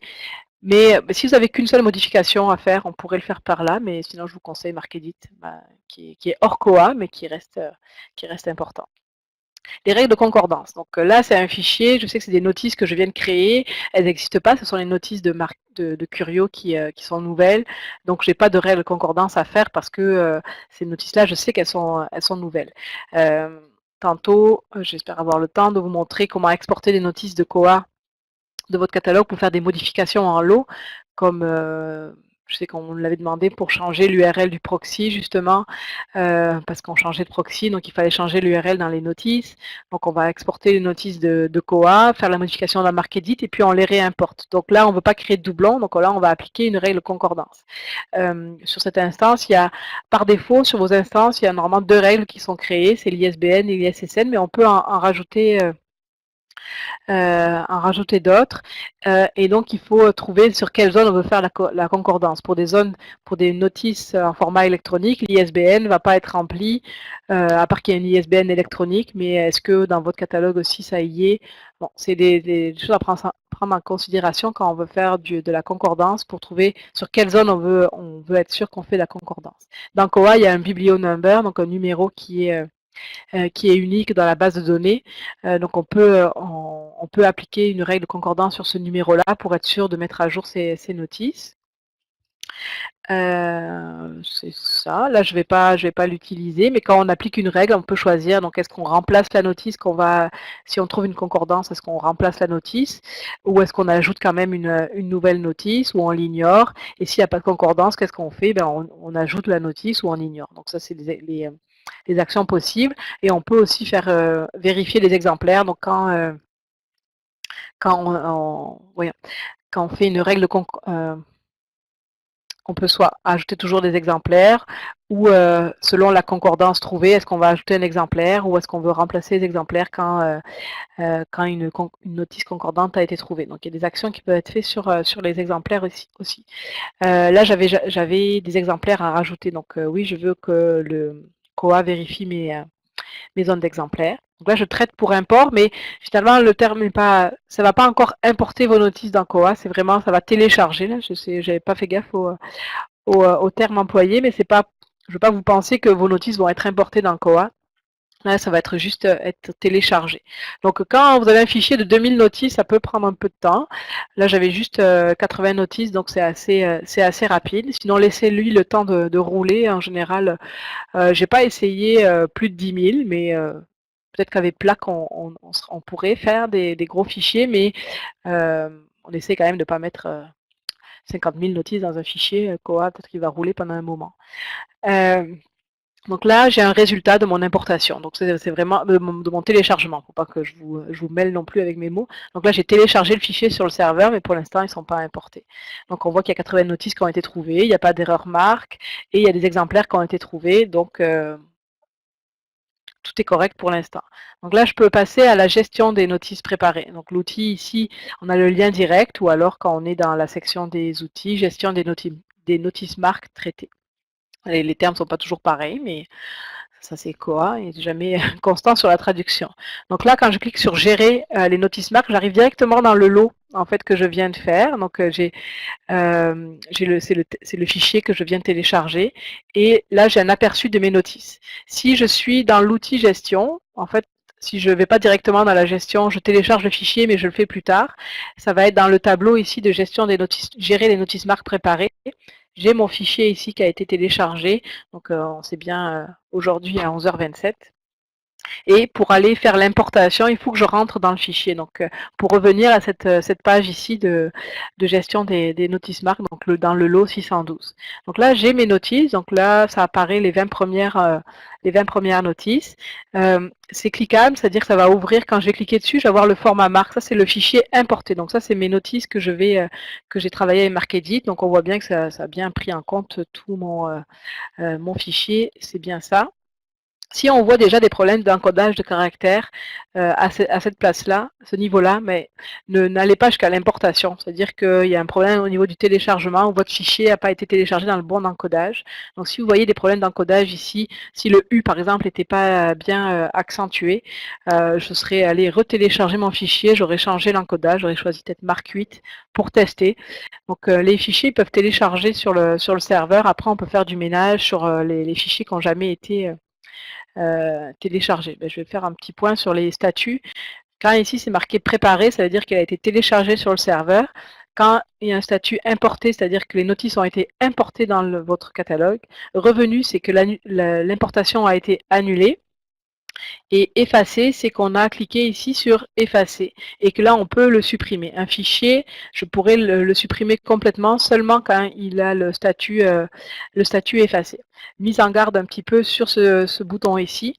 Quand vous cliquez sur effacer sur un fichier qui est préparé, il n'y a pas d'incidence parce que de toute façon il n'était pas importé dans Koa, les notices n'étaient pas là. Si je clique ici sur effacer, je vais le faire parce que c'est pas plus grave que ça. Quand un fichier est importé, je peux toujours revenir dedans en fait et c'est en revenant dans le fichier que j'ai l'option pour annuler l'import. Il n'y a que ici que je peux annuler l'import. Annuler l'import de notices, ça va vraiment, si vous aviez créé des notices, ça va vraiment supprimer les notices qui ont été créées au moment de l'importation, ou vous allez revenir en arrière au niveau de si c'était des notices qui ont été mises à jour, ça va revenir comme au point avant l'importation. Donc c'est cette option-là que vous pouvez utiliser pour annuler l'importation, c'est que ici. Si vous voulez annuler l'importation et puis vous allez cliquer sur effacer. C'est dangereux, mais bon, on fera avec si jamais ça vous arrive. Si vous cliquez sur effacer ici sur un fichier qui a un statut importé, je vais le faire. C'est opération irréversible, il y a quand même une... donc maintenant je pourrais le supprimer, mais si je reviens dans mon fichier ici, je n'ai plus l'option pour annuler l'importation. Donc là mes notices elles sont là, puis je trouve une autre manière pour aller les supprimer parce que je voulais annuler l'importation. Et du coup l'option n'est plus ici. Donc le fichier effacé, le bouton effacer, on l'utilise seulement quand, c'est bête parce qu'il est là, donc on a tendance à vouloir cliquer dessus, mais soit sur des fichiers qui ont un statut revenu, c'est-à-dire que l'importation a été annulée, maintenant je peux aller l'effacer et le supprimer si je veux faire un peu de ménage à ma liste de fichiers, ou alors sur un statut préparé, puisque pour l'instant les notices n'ont pas été importées. Mais ne cliquez pas ici sur effacer quand le statut est importé. Si vous voulez annuler une importation, on rentre dans le fichier et on annule l'importation. Ça veut dire que les notices qui étaient créées ici vont être annulées. Je vais le faire comme ça, ça va vous montrer. Donc là, l'importation a été annulée, ça me donne une idée de ce qui a été, 80 notices ont été supprimées et 80 exemplaires également. C'est l'importation que j'avais fait hier. Puis là, je pourrais après décider de le réimporter. Finalement, je veux appliquer une règle de concordance, alors j'avais oublié de faire à la première importation. Donc, je pourrais choisir une autre règle, appliquer la règle de concordance et puis réimporter à nouveau. Donc, je voulais juste vous faire un point là-dessus pour pas... ce serait, sur 80 notices, c'est pas grave. Là, on pourrait après toujours, si vous voulez vraiment les supprimer parce qu'il y a eu une erreur, on va pouvoir les supprimer en lot, mais c'est toujours plate de faire des actions par après.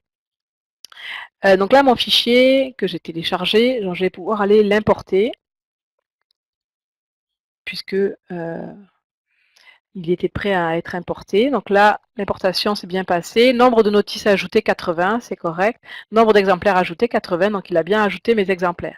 Donc là, on a un numéro de notice, donc un nouveau numéro de notice qui a été créé dans mon catalogue. Si je vais l'ouvrir, je vais aller voir ma notice. Mon exemplaire a bien été créé avec le site test, la ressource électronique comme titre de document. Il est bien en consultation en ligne. Puis c'est tout ce que j'avais mis dans mon exemplaire. J'avais pas mis l'URL dans l'exemplaire finalement. Ma 856 qui apparaît bien avec si j'ouvre mon URL. Bon là je suis avec le proxy de Lévis. Ah mince, je me suis trompée. J'arrive bien, l'URL fonctionne, j'arrive bien sur la vidéo de Curio. Puis je peux aller vérifier ce que j'ai changé comme information tantôt. Je ne me souviens plus là. La 336 est bien rajoutée, la 306 n'existe plus. Le $3 est bien mis. Donc on peut vérifier sur quelques notices si tout s'est bien passé. Mais vos notices sont prêtes à être consultées. Tout a été fait. Et puis ça n'a pas pris tant de temps que ça, finalement, à le faire dans MarcEdit une fois que ma liste de tâches était comme prête. Voilà pour ça, je pourrais aller tester le fichier du SQTD. Je ne l'ai pas téléchargé. On pourrait faire la même opération. Donc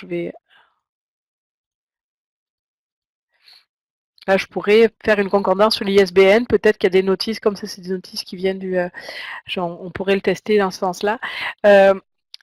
La plupart du temps, moi, quand je télécharge le fichier, j'applique pas de règle concordance parce que j'ai remarqué que des fois, je ne sais plus si c'était avec toi, Anne, ton téléchargement tournait, puis on n'arrivait à rien parce qu'il y avait un problème d'encodage dans le fichier. Je ne sais plus si c'était avec toi.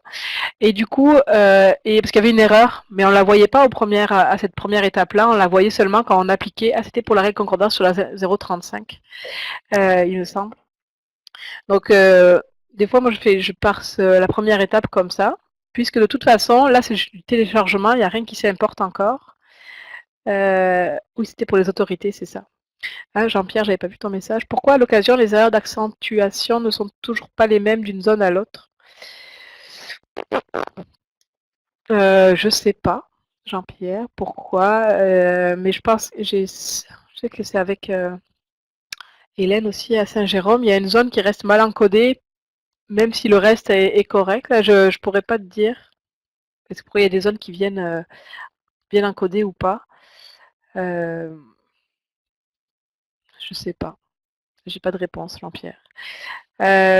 Donc là, le fichier, je l'ai ouvert et puis c'est là que maintenant que je vais appliquer ma règle de concordance. Donc je vais faire sur l'ISBN.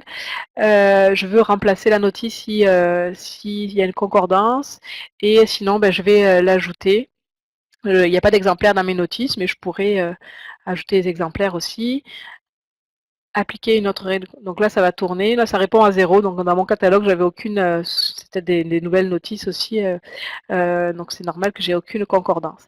Les règles concordance, si vous voulez aller voir à quoi ça ressemble, c'est dans l'administration COA. Vous avez l'outil règle concordance pour vous expliquer un peu comment ça fonctionne, même si des fois, moi, j'y vais à tâtons parce que des fois, ça marche pas toujours. La règle concordance, donc on donne, il y a un code qu'on donne, une description. Un seuil de concordance, c'est comme un palier. Donc ça pourrait être 20, ça pourrait être 100, ça pourrait être 1000, mais il faut que ça... Ah ben d'ailleurs, en général, moi je fais concorder les seuils. Je ne sais pas pourquoi sur cette instance-là. Dans le fond, si je mets 100 ici, surtout qu'il n'y a pas d'autres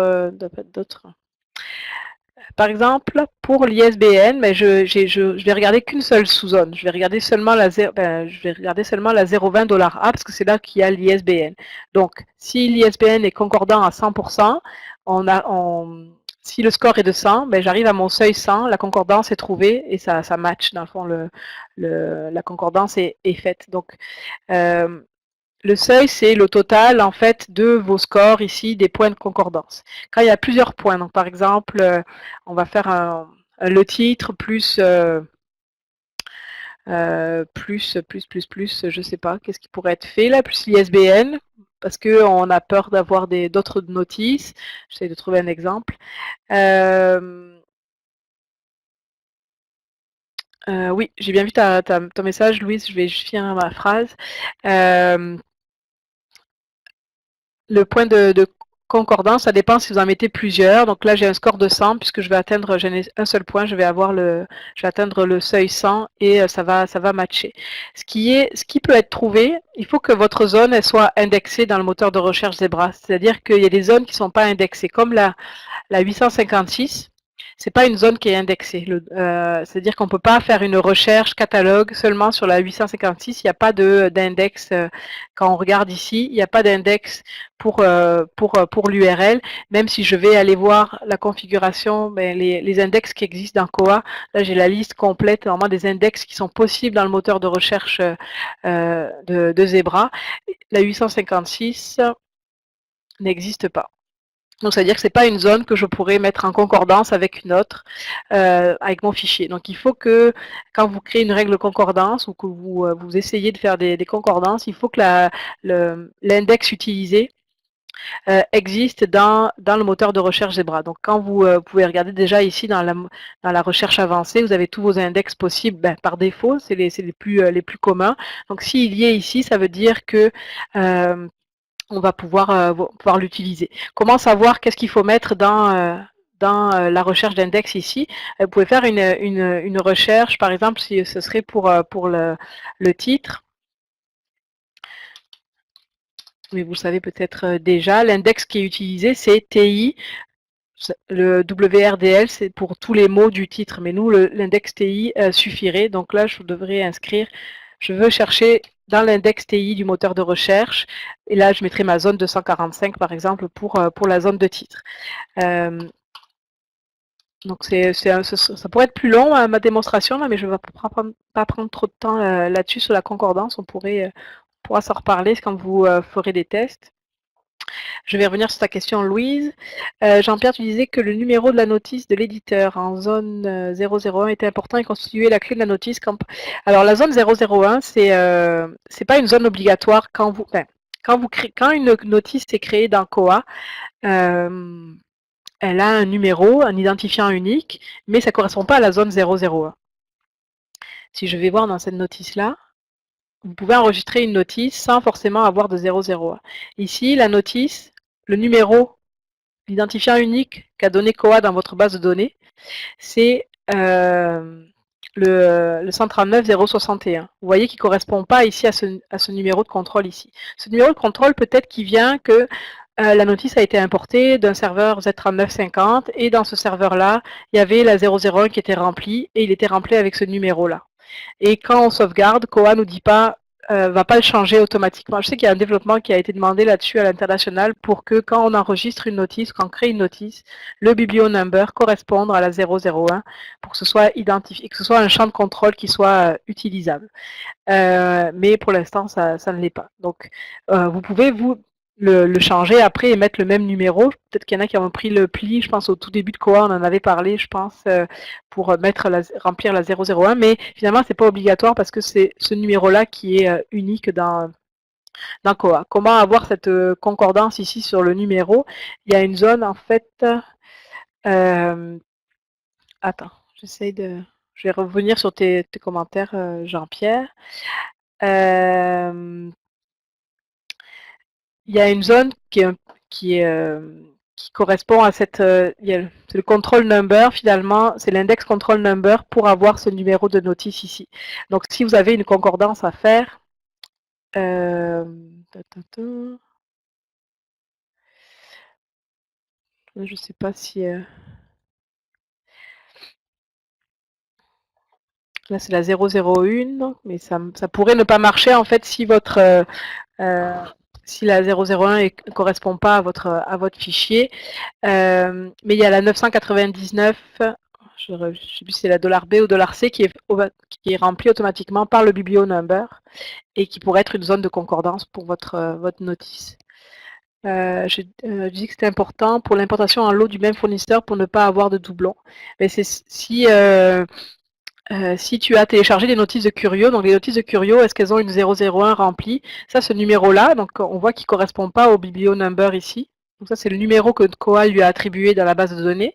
Puis dans la notice, il y a une 001 remplie. Si tu télécharges un nouveau fichier de Curio, c'est sûr que ce numéro-là, tu pourrais faire une concordance là-dessus parce que il existe et il est recherchable.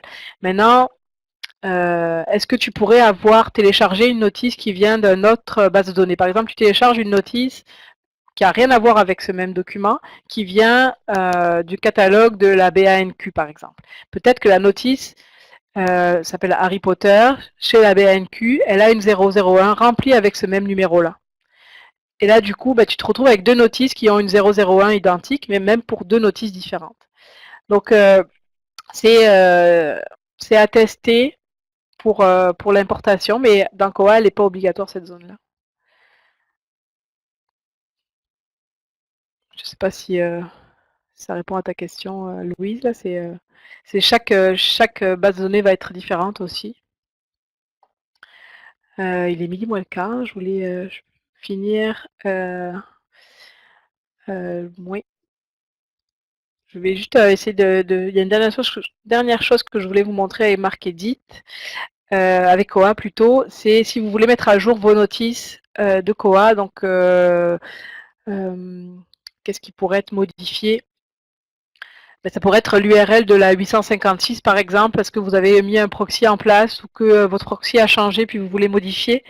La solution, c'est d'aller exporter vos notices de Koha et d'avoir un fichier, donc un fichier marque qui vient de vos notices de Koha et après de faire les modifications avec MarkEdit et après de réimporter. C'est sûr que ça fait plusieurs étapes, mais ben, j'ai vu hier qu'il y avait une façon assez facile maintenant d'aller exporter les notices assez facile. Il faut partir d'un rapport SQL, donc bon, c'est peut-être pas assez facile pour tous, mais dans la section des outils, si on l'avait jamais trop utilisé, exporter les données, mais on peut exporter des notices. Alors les filtres qu'il y avait avant et puis qui sont toujours là, ça peut ne pas forcément aider parce que vous voulez cibler certaines notices, puis il n'y a pas vraiment les filtres, à part par exemple si vous voulez exporter toutes vos notices qui ont un type de document à ressources électroniques, mais si vous vouliez seulement exporter les notices de Curio par exemple, il n'y a pas un filtre pour aller chercher seulement les notices de Curio. Bon, on pourrait faire sur la cote.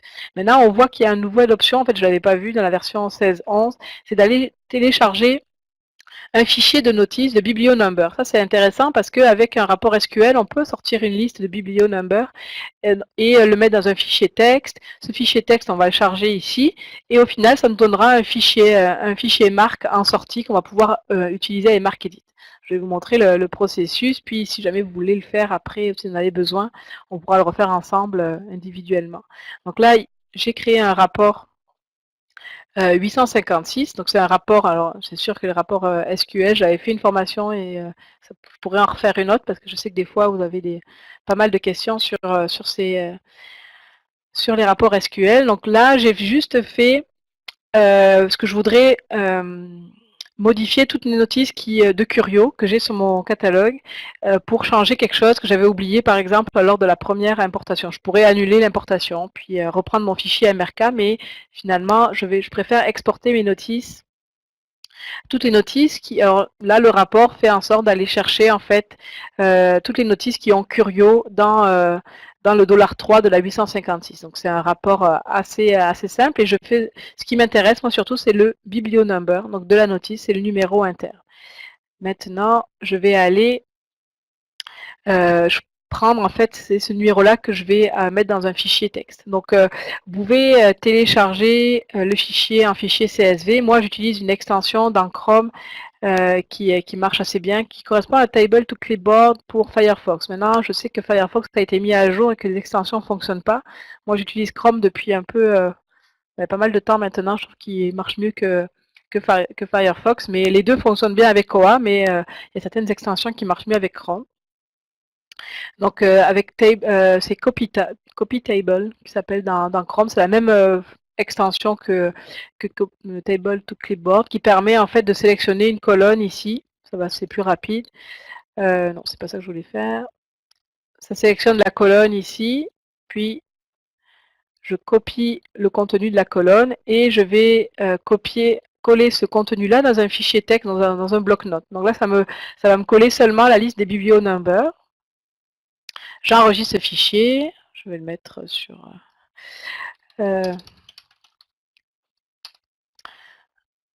mon ordinateur et dans mon outil ici, parce que je voulais exporter ces notices-là. Là, j'ai que les biblionumbers, donc pour l'instant, je ne peux pas faire grand-chose avec ça dans MarcEdit. Mais ici, en téléchargeant ce fichier que je viens de créer, il va aller regarder cette liste de biblionumbers et en cliquant sur exporter, il va créer un fichier marc, parce que c'est un fichier de MRC que je veux pour MarcEdit. Ça va exporter les notices.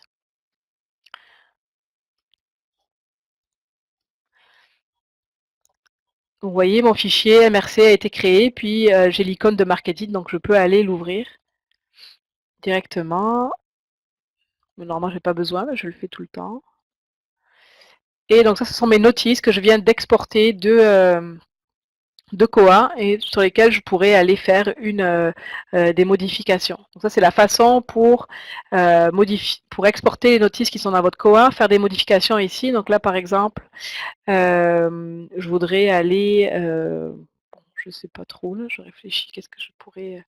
je vais faire un truc assez simple. Je vais faire oui. Puis Anne, tu as vu, mes exemplaires ont bien été créés, même si je n'avais pas les deux barres obliques tantôt. Là, ils se sont rajoutés parce que je viens de l'exporter de Koa. Je vais faire vraiment une petite modification. Là, d'ailleurs, j'aurais dû... j'ai un $3 qui a dû se rajouter. C'est pas grave. C'était pour les besoins du... j'ai un $3 en plus qui s'est rajouté, mais pour vous montrer comment après le réimporter dans le Koa. Là, j'ai mon exemplaire qui vient de ma notice Koa. Il y a plus de zones que tantôt parce qu'il y a la date de création. Je ne sais plus à quoi ça correspond, $0, $1, mais ce sont des choses de l'exemplaire. La date de création est ici dans le $W. Donc là, j'ai exporté mon fichier de Koa. Je l'ai rouvert avec MarcEdit. Je fais mes modifications. Là, de nouveau, il faut que je le compile de nouveau en format Marc, puisque j'étais toujours dans la modification dans MarcEdit. Je vais faire un test 2. J'enregistre. Et maintenant, dans Koa, je peux aller... hop, je vais revenir ici. Je peux aller le retélécharger. Donc là, je vais appliquer une règle concordance pour pouvoir... Mais là, comme je n'ai pas modifié mes notices, je vais pouvoir peut-être utiliser la concordance, la 001, puisqu'elle est concordante pour Curio. Ce numéro-là est unique. Là, je ne change rien. Comme je vous disais, moi, je fais toujours la règle concordance à la deuxième étape, avant l'importation. Là, il n'y a pas de problème dans mon fichier. Je vais dans la gestion des notices. Puis là, je vais essayer d'appliquer une concordance. Donc, on va essayer sur la 001. Je veux remplacer ma notice. Si il n'y a pas de concordance qui est trouvée, je veux rajouter. Mais par contre, je n'ai pas modifié mes exemplaires. Donc, je veux que mes exemplaires soient ignorés parce que j'ai aucune modification à faire. Puis, je ne veux pas qu'il en crée d'autres puisque je n'ai pas modifié le contenu de mes exemplaires. Donc, je vais appliquer une autre règle. Là, normalement, là, il va chercher, on va avoir un résultat en fait de la concordance. Et la concordance a été appliquée, puis le résultat est 160. Donc, toutes mes notices sont concordantes, puisque j'avais un fichier de 160 notices. Et on peut voir, là, à première vue, le titre est correct, ça correspond bien. Si je veux vraiment comparer, si je veux être sûr que c'est bien la notice qui a été trouvée, ici, la notice qui est cliquable, c'est celle de votre catalogue. Donc, je pourrais aller voir la notice qu'il a trouvée. Est-ce que c'est vraiment la bonne? Oui, c'est bien la bonne notice que je veux mettre à jour. Et dans la colonne différence, ici, on voit la différence entre les deux notices. Donc celle qui vient du fichier marque importé, qu'est-ce qui est nouveau? C'est l'heure, puisque ça c'est celle que je viens d'importer ce matin, puis dans mon fichier finalement c'est encore la date d'hier. La 306, alors que dans celle-ci elle avait été supprimée. Puis qu'est-ce que j'ai rajouté? Oui, le site de Curio, ça c'est ce que je viens de rajouter dans MarkEdit, ça va aller remplacer juste via Curio. Et puis au niveau des exemplaires, c'est la date, je pense, qui va surtout être changée. Si je retourne à mon lot ici, je vois ton message, Jean-Pierre. S'il existe des exemplaires et que la notice ait été écrasée, ça dépend de ce que tu choisis en fait dans le traitement des exemplaires. Si tu choisis ignorer, les exemplaires ne vont pas être touchés. C'est seulement le contenu bibliographique qui va être modifié. Les options qu'on a, c'est ajouter les exemplaires seulement si une notice concordante. Donc là, ça va rajouter un exemplaire. Donc ça va créer un autre exemplaire en plus s'il y a une concordance qui a été trouvée. Remplacer les exemplaires si une notice concordante a été trouvée, donc mettre à jour ton exemplaire. Si l'exemplaire est déjà existant, ça va mettre à jour ton exemplaire. Donc c'est selon l'option que tu choisis ici dans le traitement de l'exemplaire. Donc là, je vais faire l'importation. Donc là, il n'y aura aucune notice qui va être créée. Ça va être une mise à jour de notice. Donc là, mon résultat, nombre de notices mis à jour, et je peux aller voir ma notice, puis vérifier. J'avais juste changé via le site de Curio. Ça n'a pas créé un autre exemplaire vu que j'ai ignoré les exemplaires. Et là, mon $3, mon 3 qui s'est ajouté parce que j'ai fait une erreur tantôt. Mais l'URL reste correcte, c'est seulement dans le contenu du $3. Il est midi moins 5, donc si vous avez des questions, je les prendrai maintenant, sinon c'est vrai que c'est... Ah, ok, ben super Jean-Pierre, tu vois, je ne l'ai jamais contacté, là, j'ai jamais eu... pour la documentation, pour MarkEdit, il y a aussi j'avais mis en ligne sur le site de la communauté un document qui a été fait par l'équipe du collège Montmorency, il y a sur la version 6 de MarkEdit, qui est très complet. Donc le document est, je vais rechercher ça. Si vous cherchez MarkEdit sur le site de la communauté, je sais plus, c'est le logiciel MarkEdit pour la modification. J'avais fait comme une présentation, une vidéo pour vous expliquer un peu, ça va être un peu ce que je vous ai montré aujourd'hui en formation, mais la vidéo est assez longue, donc faut être patient, mais c'est une vidéo que j'avais faite il y a 2 ans peut-être. Puis sinon, vous avez le lien, en fait, c'est ça, le guide. C'est la version 5.9, mais elle est tellement complète moi, des fois, ça m'aide à trouver quelle tâche je dois faire pour c'est un fichier PDF assez complet. Puis comme le dit Jean-Pierre, apparemment, Terry Rees, donc le créateur du logiciel, et vous pouvez le contacter aussi. Il y a le lien ici pour aller le télécharger, et puis on peut seulement trouver le contact. Sur YouTube aussi, on trouve, si vous cherchez MarkEdit, vous allez trouver plein de vidéos en anglais. Il y a Bywater qui a fait Bywater, c'est un peu le InLibro aux États-Unis, qui a fait beaucoup de documentation là-dessus.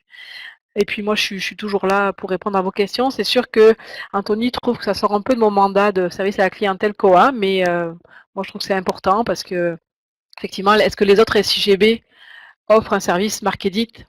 Je ne sais pas. Nous, on l'offre avec Koa, même si c'est un logiciel hors Koa. Donc, vous pouvez me poser des questions. Des fois, je vais prendre un peu plus de temps pour y répondre. Mais moi, surtout, je veux vous aider à importer vos notices. Des fois, je n'ai pas la réponse, là, mais on voit qu'il y a des gens dans le réseau qui peuvent vous aider aussi. Anne et Jean-Pierre, vous connaissez pas mal votre MarkEdit. Donc, vous pouvez poser une question sur le forum, puis peut-être on pourrait trouver une réponse tous ensemble si vous ne trouvez pas comment traiter un fichier.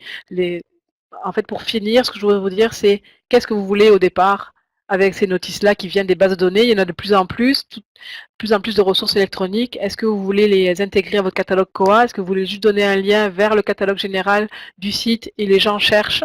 C'est peut-être les questions à se poser au départ. Qu'est-ce que vous voulez rendre accessible à votre public? Puis créer un exemplaire ou pas? Effacer et tout ce qui est en anglais, si vous exportez les notices d'une base de données qui est en anglais, ben, vous allez vouloir changer tout ce qui concerne, qui est en termes en anglais et le mettre en français. Donc, à bientôt.